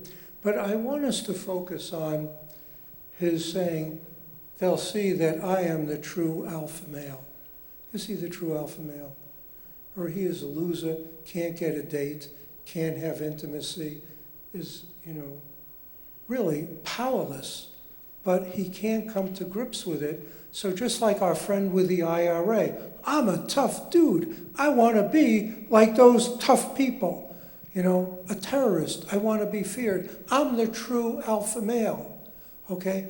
Remember the picture of the shooter in Virginia Tech, the guns and the power and all that. They're doing that to try and offset their inner understanding of their own inadequacy and incompetence.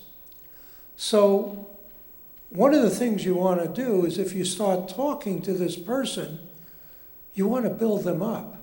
You want them to feel value. You want to say, wow, that was a real interesting video you made. Could you share it with me the way you made it? Say, I think you got a lot going for you. Look at what you build people up to offset this negative self-image. And you try and establish rapport. And then when you establish rapport, say, wow, seems like you feel life's given you a real raw deal.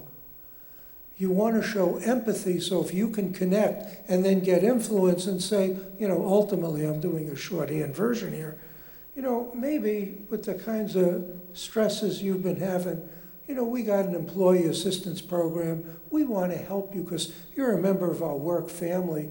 And maybe if we get you into counseling, tomorrow can be a more satisfying day for you than today.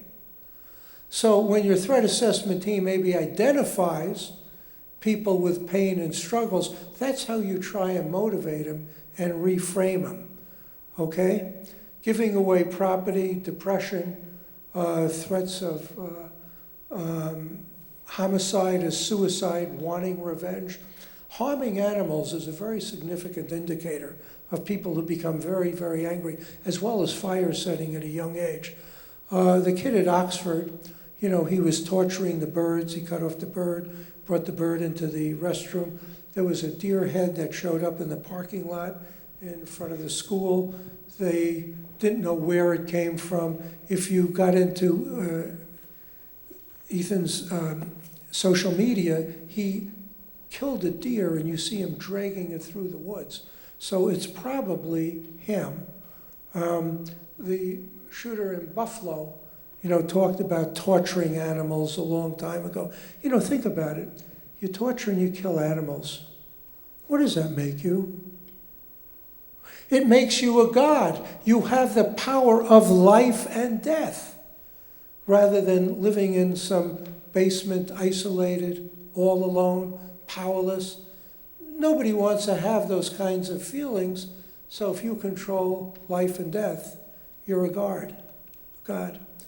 So when there's a specific plan of, and you certainly saw it in Santa Barbara, time, place, motive, method, means. You look at the manifestos of some of these, ideological terrorist killers, they lay out what they are going to do. Those are very credible threats. And we talked about precipitating losses, getting kicked out of school, getting disciplined, getting fired, loss of a loved one, a relationship. If I can't have her, no one can have her. And those become the precipitant where to save face and to externalize blame. It's not me who's a failure. It's not me who doesn't know how to connect with women. It's all of you. So I'm going to kill you because you've rejected me. And that's sort of the dynamics in a lot of these people. Any questions? Okay, let's go over threat management. Because if you're going to set up a threat assessment team, a core essential component is having a threat assessment team for your organization. It's what the FBI, DHS, and OSHA states is one of the core elements of a good workplace violence prevention program. And a lot of times people like this guy on the corner, clueless. Where do I start? What do I do? And remember that threat assessment is not a light switch. It's a process. You don't flick it, oh, made the threat, yes, no. You want to go through analyzing the threat. And there are basic steps that your threat assessment team wants to participate in. One is identify the person of concern. So usually it's going to be a self-report by bizarre, threatening behavior, or a coworker or a volunteer or somebody in your organization says, you know, so-and-so is doing things that's making me uncomfortable. Could you please look into it? Then you want to collect data. You want to validate what you're seeing is true, is actually true. Well, how do you do that? You have a protocol to interview witnesses, interview targets of the threat, interview the supervisor of the person of concern, that's the perpetrator, allegedly, or the target, and you try and say, what are the ranges of behavior that they've been displaying over the time they've been employed here? And then you look at that list of behavioral indicators we're talking about. Then you want to manage the person of concern. You open up a dialogue, you talk to them. You want to build rapport, you want to be respectful, because if they're in emotional pain, you don't want to humiliate them because that could be the precipitant to have them do exactly what they've been implying or threatening. And then you look at indicators along the pathway to violence, and then what you often want to do is have a security response, because until we have a degree of certainty the person does not pose an active threat of harm, we may want to have site security, armed or unarmed, while we're trying to gather information to look at the credibility of the threat. You know, so some of the behaviors we look at, is it a transient or a substantive threat? In other words, is it just somebody mouth off in anger or jest? Or do you think there's real intent to implement the plan and carry it out? And is the threat right now?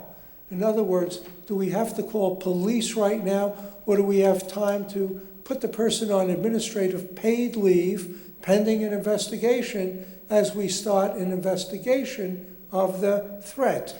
So, you know, some of the things we want to look at, and this is the pathway to violence. Somebody has a grievance, you wronged me, you humiliated me. They start thinking about it, it's not me, it's you, I'm going to get you. They start planning an attack. This is how I'm going to harm you. I'll penetrate your data system. I'll send you, you know, disgusting emails, a box of feces. Then if they want to carry out the attack, they often do surveillance. The kid in Buffalo went to that grocery store 2 times. He went in and out to take a look at security, to look at the response. And the security officer was situationally aware. He said, can I help you? What are you doing? That's an anomaly. It didn't fit. So you look for things that don't fit. And then they often initiate the attack. Doing a threat assessment is like peeling an onion, okay?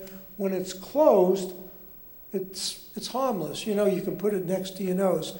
But the more you open it up, the more it begins to stink, okay? So what are the layers of the onion your threat assessment team wants to pay attention to? It's precipitated the initiation or the investigation by a violation of your workplace violence policy. Because sometimes if you don't have a policy, somebody says, my supervisor doesn't like me. They're all picking on me. So your answer to that is no. The documented behavior that you engaged in is a violation of our policy, and that is why we're doing fact-finding to understand what happens. Often what you want to do is put the person on administrative paid leave, because if you send them home or they think they're going to get fired, that can precipitate exactly what you don't want.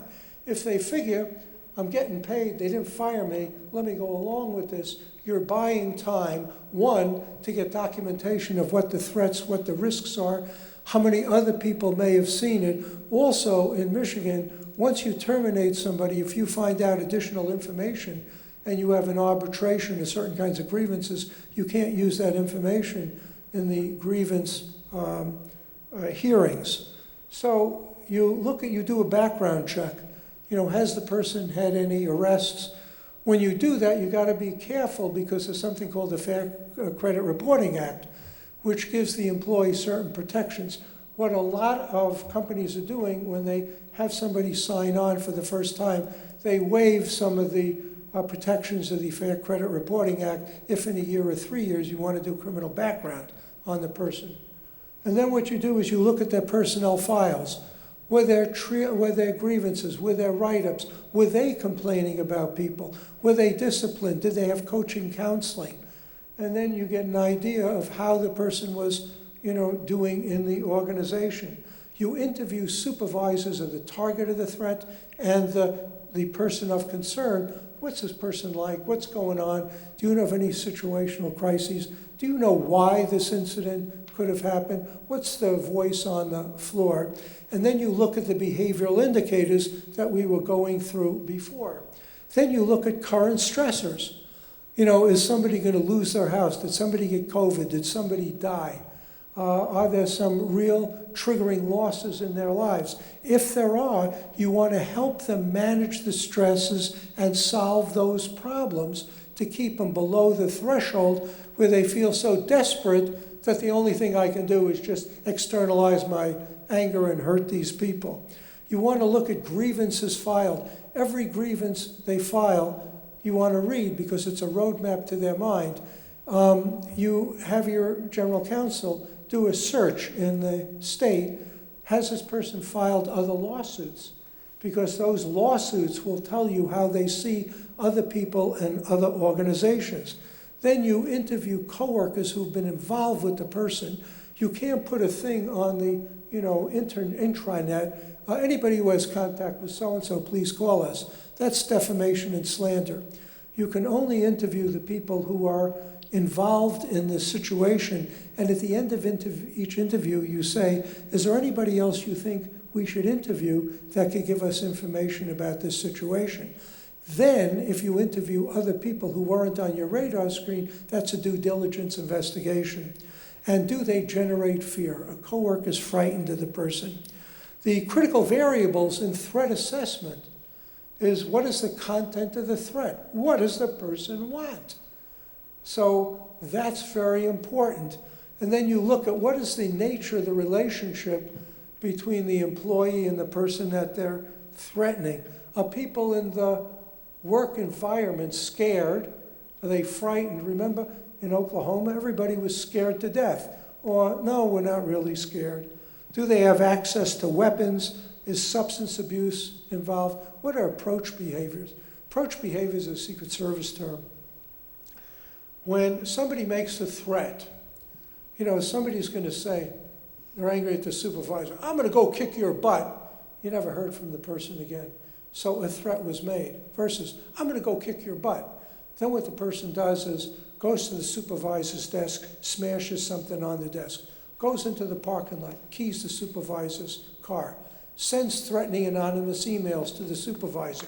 Supervisor goes home, gets phone calls at the home, gets unordered packages, person drives around the home. These are called approach behaviors. You look at the level of energy somebody is putting into a threat, and that's going to be a fairly good indicator of the countermeasures you're going to have to take in order to protect the people threatened. Homicidal, suicidal, is the person depressed?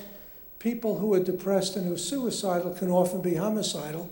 My life is terrible, you did it. If I'm going to kill myself, I'm going to go kill the people who made me feel this way. I might as well do that and get even. What are the job performance indicators? What are the boundaries?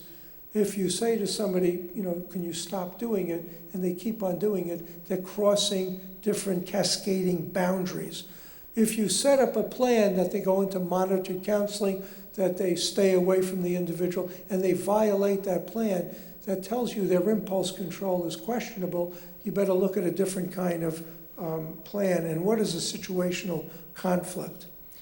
A threat process is your team, your company, your hospital gets a report of a threat. You start investigating it with those interviews we were talking about. You then look at, did it violate our guidelines? We set up a threat management plan. We look at the litigation exposures from third parties and from the person of concern, himself or herself, if we do nothing and if we do something. And sometimes, you'll separate somebody from the workplace and they say, well, he may sue us. And a lot of attorneys are going to say, you know what, I'd rather defend a wrongful termination than a wrongful death. So you pick your lawsuit, but then what you do is you get the documentation to justify the behaviors and the thinking, so if there's a bad outcome, you can defend your actions to a jury. And then you mobilize a security response because, if the person comes in and they made the threats, well, we didn't think he'd do it, that would be negligent security, particularly if they made specific threats to identifiable targets, and then you mobilize your internal and external resources. So, so as not to bore you to death, let's take a look at a threat, okay? This is in a plant, and I want you to think about, let me just see something.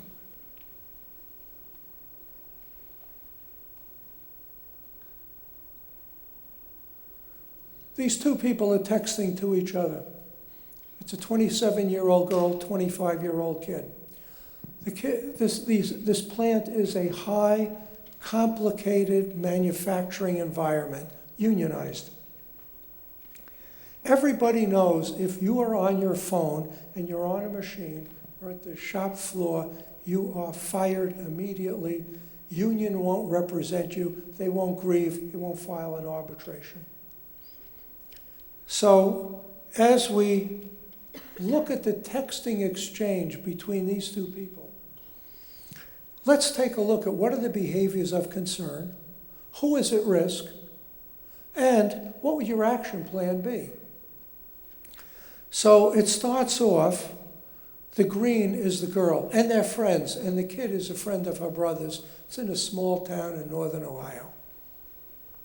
So she says, what happened now? He says, Brad, lost any respect I had for him, and he suspended me 2 days because he stalked me all Monday and saw me with my switch out for 10 seconds. So she doesn't know what it means because she's not on the floor. You switch? He says, well, it's a new mobile game stemming from Nintendo. I was checking the battery because I was mid-game from break, and I was worried it would die before last break. We had been down like for an hour, and I checked it to see it, and he was standing right there on the mezzanine, stalking for me like for the 4th time that day. What do you think about that? Anything catching your eye? Anything important? Stalking. Pardon me? Stalking. That's right. Most people will say, the supervisor's on my backside, okay? Not only did he stalk him 1 time, but then 4 times the next day, okay? And he was suspended, right? Does he take responsibility for being suspended? Because he was doing something everybody in this plant knows is very harmful to safety. So he's externalizing blame. He's using a very unusual word, stalking. People may be gunning for me, they may be after me, they don't like me, they're trying to get me fired. Stalking is very unusual. So she says, are you going to get fired? He says, more than likely, yes. So she says, oh, damn, over a video game? So he says, yeah. Then he says, basically, the only way to save my job will be if they all die before Monday. Tempting. What's your reaction to that? Ha ha ha, that's a great joke? Could be. Who is at risk? What's the content? What are the implications of that statement? The other employees are at risk. Yeah. you know what? If I kill the management team, there's nobody here to fire me. So now, as opposed to having Brad, his manager, as a target, he's expanded. Remember your questions were, what are the behaviors of concern? Who is at risk? Well, the behaviors of concern is sort of like a veiled threat. I'm going to kill the management team. So now we have additional targets, the management team and the supervisor. So she says, oh, damn. And he says, yup. And she says, I hope not. And he says, I mean the same. That's a lot of bodies over literally nothing. What's the trajectory of this conversation? Is he saying, ha, ha, ha, wasn't that funny? He's expanding and going further. He's not backing down and saying, I was only kidding. When he had the word tempting, that's wiggle room. Yeah, I was just, you know how it is. But now he's saying it's a lot of bodies over nothing. I'm not responsible because I really didn't do anything wrong, even though he did. He's not owning up responsibly. So she says, what do you mean? So then he says, if I lose this job, I got nothing to live for, so neither do they. Does that reassure you? You see the escalation of ideas in his head? Remember we talked about precipitating losses? If I lose the job, that would be a trigger point maybe for him to act and do what he's saying. Now she's getting concerned because even though they've been friends, I think for 2 years, she says, you're kind of scaring me a little. So he says, why? You're not on the list. Well, we all know what lists are, right? She says, lists? Are you serious? What are you talking about? Well, doesn't everyone keep one? I still have one from every job I ever had. And if I snap a conditional threat, I'm not going to go alone. So he's setting up a condition by, if this happens, then I'm going to act, okay? So she says, you need to chill. So he says, tell that to our managers who want to take away my ability to feed my son from me. So if he has to endure shame, humiliation, unemployment, and he can't feed his kid, he may just sacrifice and shoot the people who are causing him this humiliation. Okay? And he's not saying, well, I was only kidding and I'm not going to do it. So she says, what the hell? Then he says he better not sleep too soundly from here out. So I think she's trying to make some kind of conversation. And she says, Marines tend to do that. You know, you got to be alert, you got to be alert. He says he's going to tend to join the people who weren't fortunate enough to come back if he doesn't start leaving me alone. So he's not denying that some of these people may wind up dead, a conditional threat, if they don't leave me alone. And if they pursue me, then I may act out what I'm implying. So then she says, so what's going on? He says, I'm getting terminated Monday. So she says, like fired? So she says, take a day to relax. And he says, well, it's easy to say that I haven't eaten or slept for 5 days. So, you know, from a threat assessment perspective, you want to ask why. Why didn't he sleep, you know, or eat for 5 days? Was it intense anxiety? Is he on speed? Is he on cocaine? He's so on such a drug high that he can't relax. We'd want to know what's happening there. Then she said, fired. And she says, no. And he said, well, how? She says, how are you doing? He says, well as you might think. So she said, found a new job. This happened in December. No one's hiring until the first of the year. So she says, I'm sorry. So he says, don't be. Collecting addresses of management's family members is making me feel better. What's that warning sign? What's he doing? He's making a list. See that? He's expanded the potential targets from his supervisor to the management team to now family members of the managers. So at this point, she figures, you know what, I got to go to the plant manager. So they go to the plant manager and they, bring in the police and they separate him from the plant. And then there's a whole bunch of stuff which, we don't have time to go into in terms of threat management. But, this is the way with early reporting. You get notification of a potential threat so you can try and manage it. So, what we do is we try and identify the people of concern, figure out how to help them. Now, the FBI came out with a bunch of questions which we happen to have available to you. So when you and your organization, I think you have those 10 questions. Here it is. 10 questions to do a risk assessment. And this is a good protocol. They use this in schools, they use it in healthcare, they use it in the industrial service centers. What are the person's motives and goals that brought them to somebody's attention? In other words, what were the warning signs that made people feel uncomfortable? And what were the circumstances? See, here, it's not did they make the threat, that's yes, no. Where do you go from there if you want to understand the person to get data to connect, to try and get them to reframe or get funneled into helping relationships or build an alliance with that person? Because look at how isolated, alone, and lonely these people are.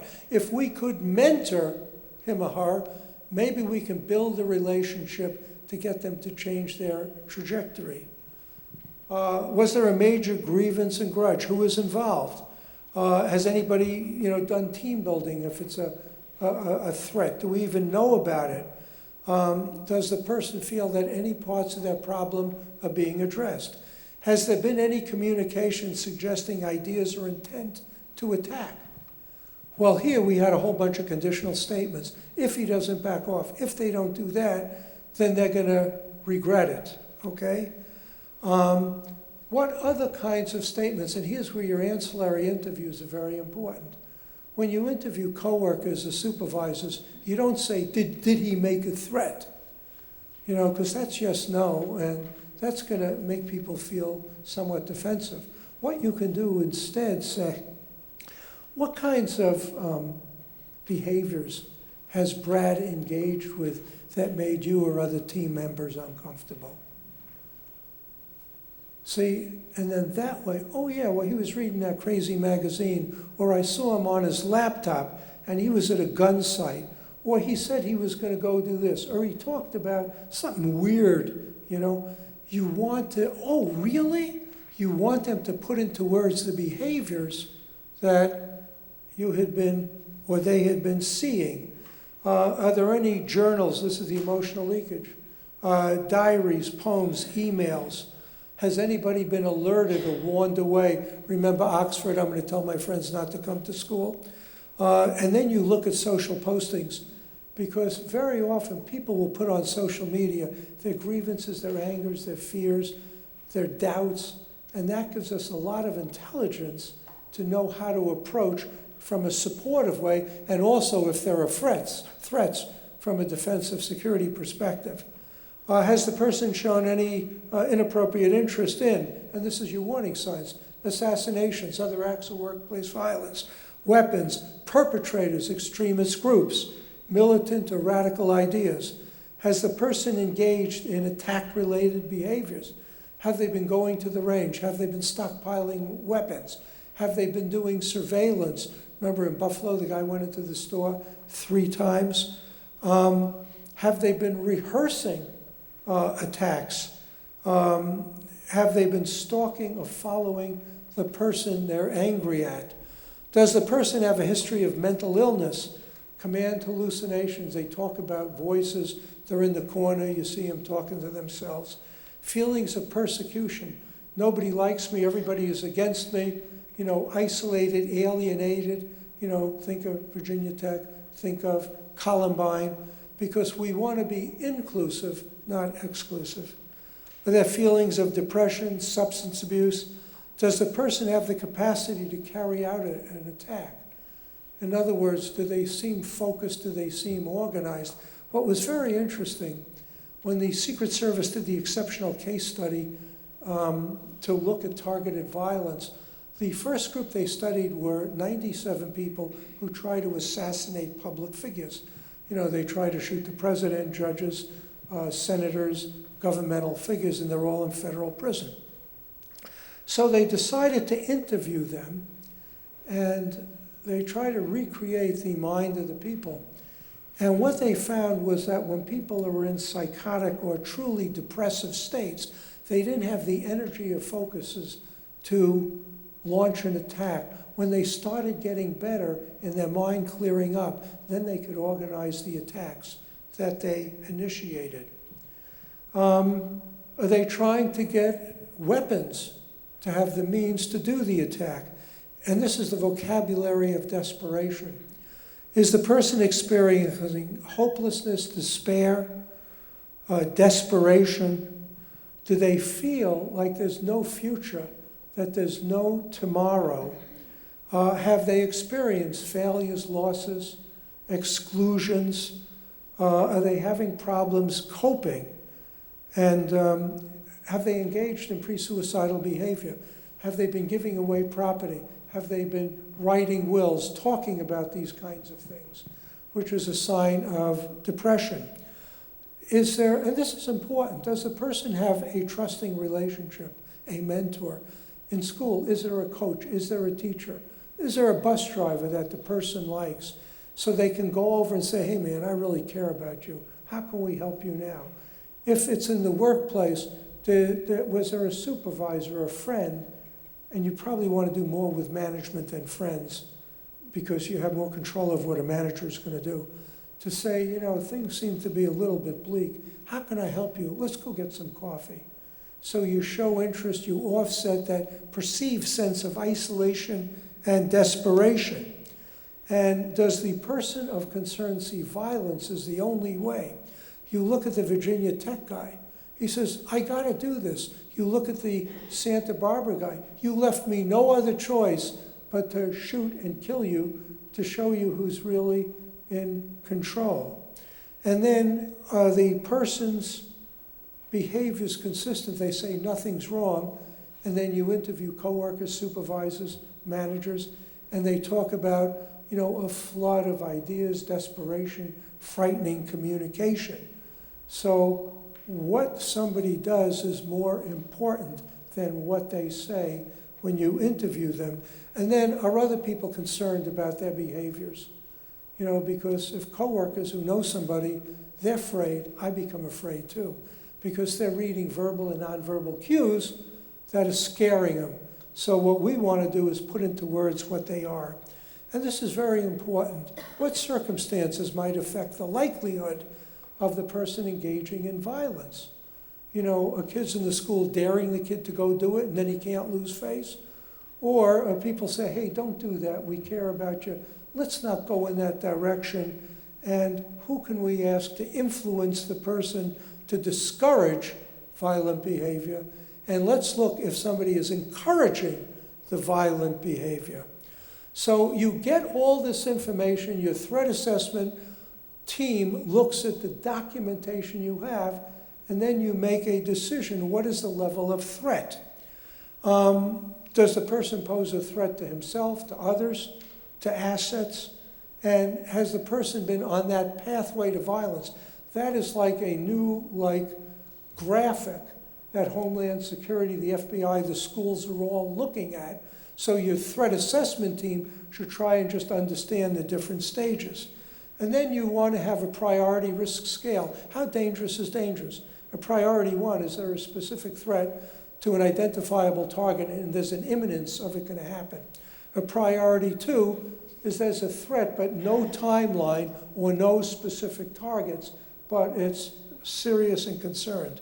Priority 3 is, you know, there's a non-specific threat, but no real targeting the organization or individuals. Type 4, there's no threat at all. So the possible outcomes of a threat investigation are 6. One, it's a misunderstanding, nothing to be worried about. Two, person did some foolish things, coaching, counseling. Three, the behavior violated our workplace violence prevention policy, and we have to start progressive discipline. Four, the behavior was so egregious that we have to separate the person from the environment and go into a high-risk termination. Five, the behavior reached the criteria for criminal prosecution, person's going to get arrested. And then six, the person is so distraught that we may want to get an involuntary hospitalization. We just had a real interesting case in terms of this guy and a girl had a relationship at this company. He gets the girl, who's a temp working for another company, the job, and then she comes to HR and she says, he's threatening to kill me, he has a gun, he's going to shoot me. Did this happen here? No, it happened in the community. So we felt that we had a duty to warn, a duty to protect. So we contacted her temp company, said, look, there's a situation here. But then she says, I withdraw my complaint, because she was so scared of him that if she filed a complaint, she was afraid he might shoot her. So the company wasn't sure what to do. Can we confront him on the words of a woman who did not write a written complaint and then quit her job? But we know if it's true, we don't know if it's true, there's a potential risk here. So we contacted the temp company, said we want this woman reassigned. We wanted to separate them, at least from our workplace. Then what happens is we get a notice, well, it wasn't a notice. The cops come into the plant and they arrest the guy because he violated an order to come to court on domestic violence and domestic abuse. So either she filed or he had another girlfriend that filed or something happened, and now the guy's in prison. So the plant manager calls the National Threat Assessment Team. What do I do with this guy? Do we fire him? Do we have grounds for firing him? He was an okay employee. We never disciplined him. We never wrote him up. Do we fire him for being arrested for some kind of domestic complaint outside of the plant, even though we probably all know what it's about? What do? You know, we don't want to accuse him. Do we tell the girl that the cops came and arrested your guy? What if it wasn't her that filed the complaint? Maybe it was his wife or somebody else. So what do? And, well, one of the people said, if he doesn't show up for work after 3 days, it's an automatic termination. So they were sitting and praying, guy doesn't get out of jail, and he couldn't raise bail. So they fired him for failure to report to work and to call in. But, you know, that's a real dicey situation because we don't want him to retaliate. We don't want him to channel his anger against us, but we have an active workplace safety program, but the behavior didn't happen in our facility, and without a complainant, we couldn't validate it. Another thought is you avoid decisions that may precipitate exactly what you don't want to have happen. You know, an immediate arrest without a plan for what happens when the guy gets out of jail. Treatment without monitoring whether the person's in treatment. Actions which reinforce humiliation. If you're going to let somebody go, don't do it in the middle of the shift when everybody's there. Orchestrate it, you know, at the end of the day, or meet him someplace or her someplace else, and then go into a process of high-risk termination. In terms of threats, you close the case when you have evidence that the stressors and the behaviors have changed or are no longer active at this case. And in threat management, it's scary to do this stuff.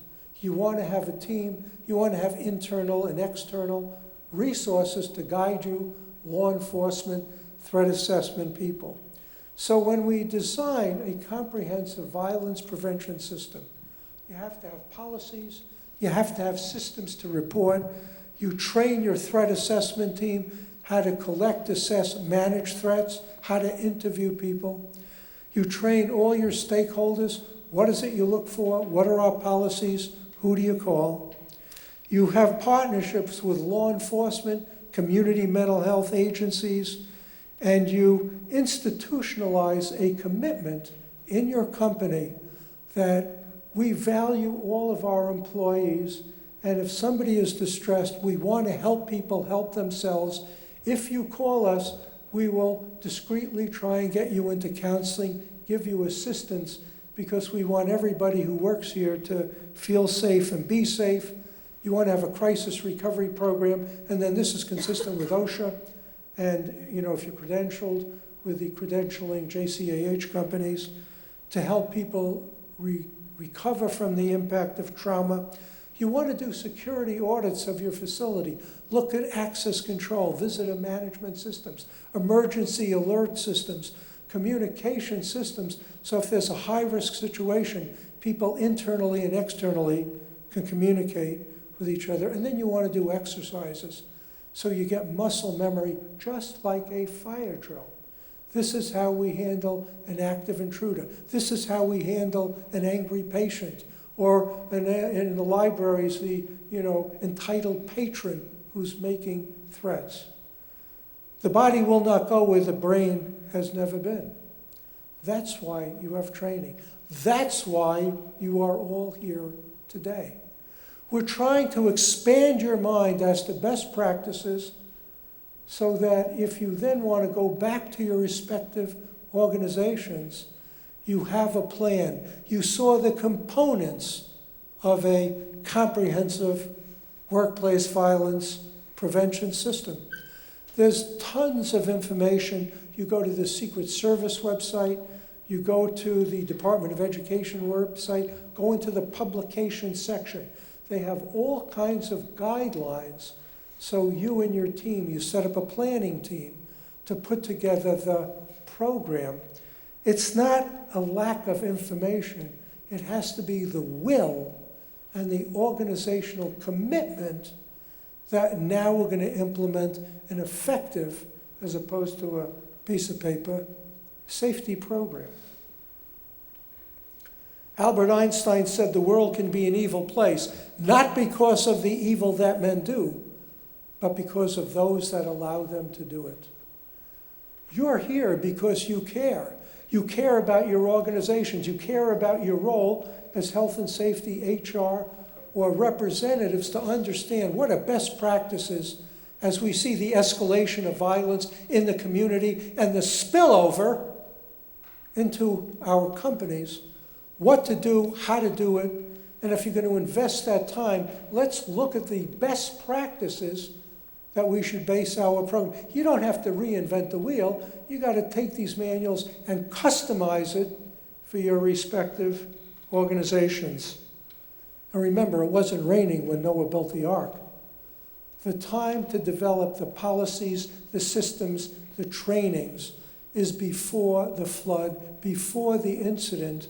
So when the "it can happen here" event starts happening, your people know what to do, who to contact, how to shelter, how to protect themselves, how to mobilize resources to protect life and assets and one another.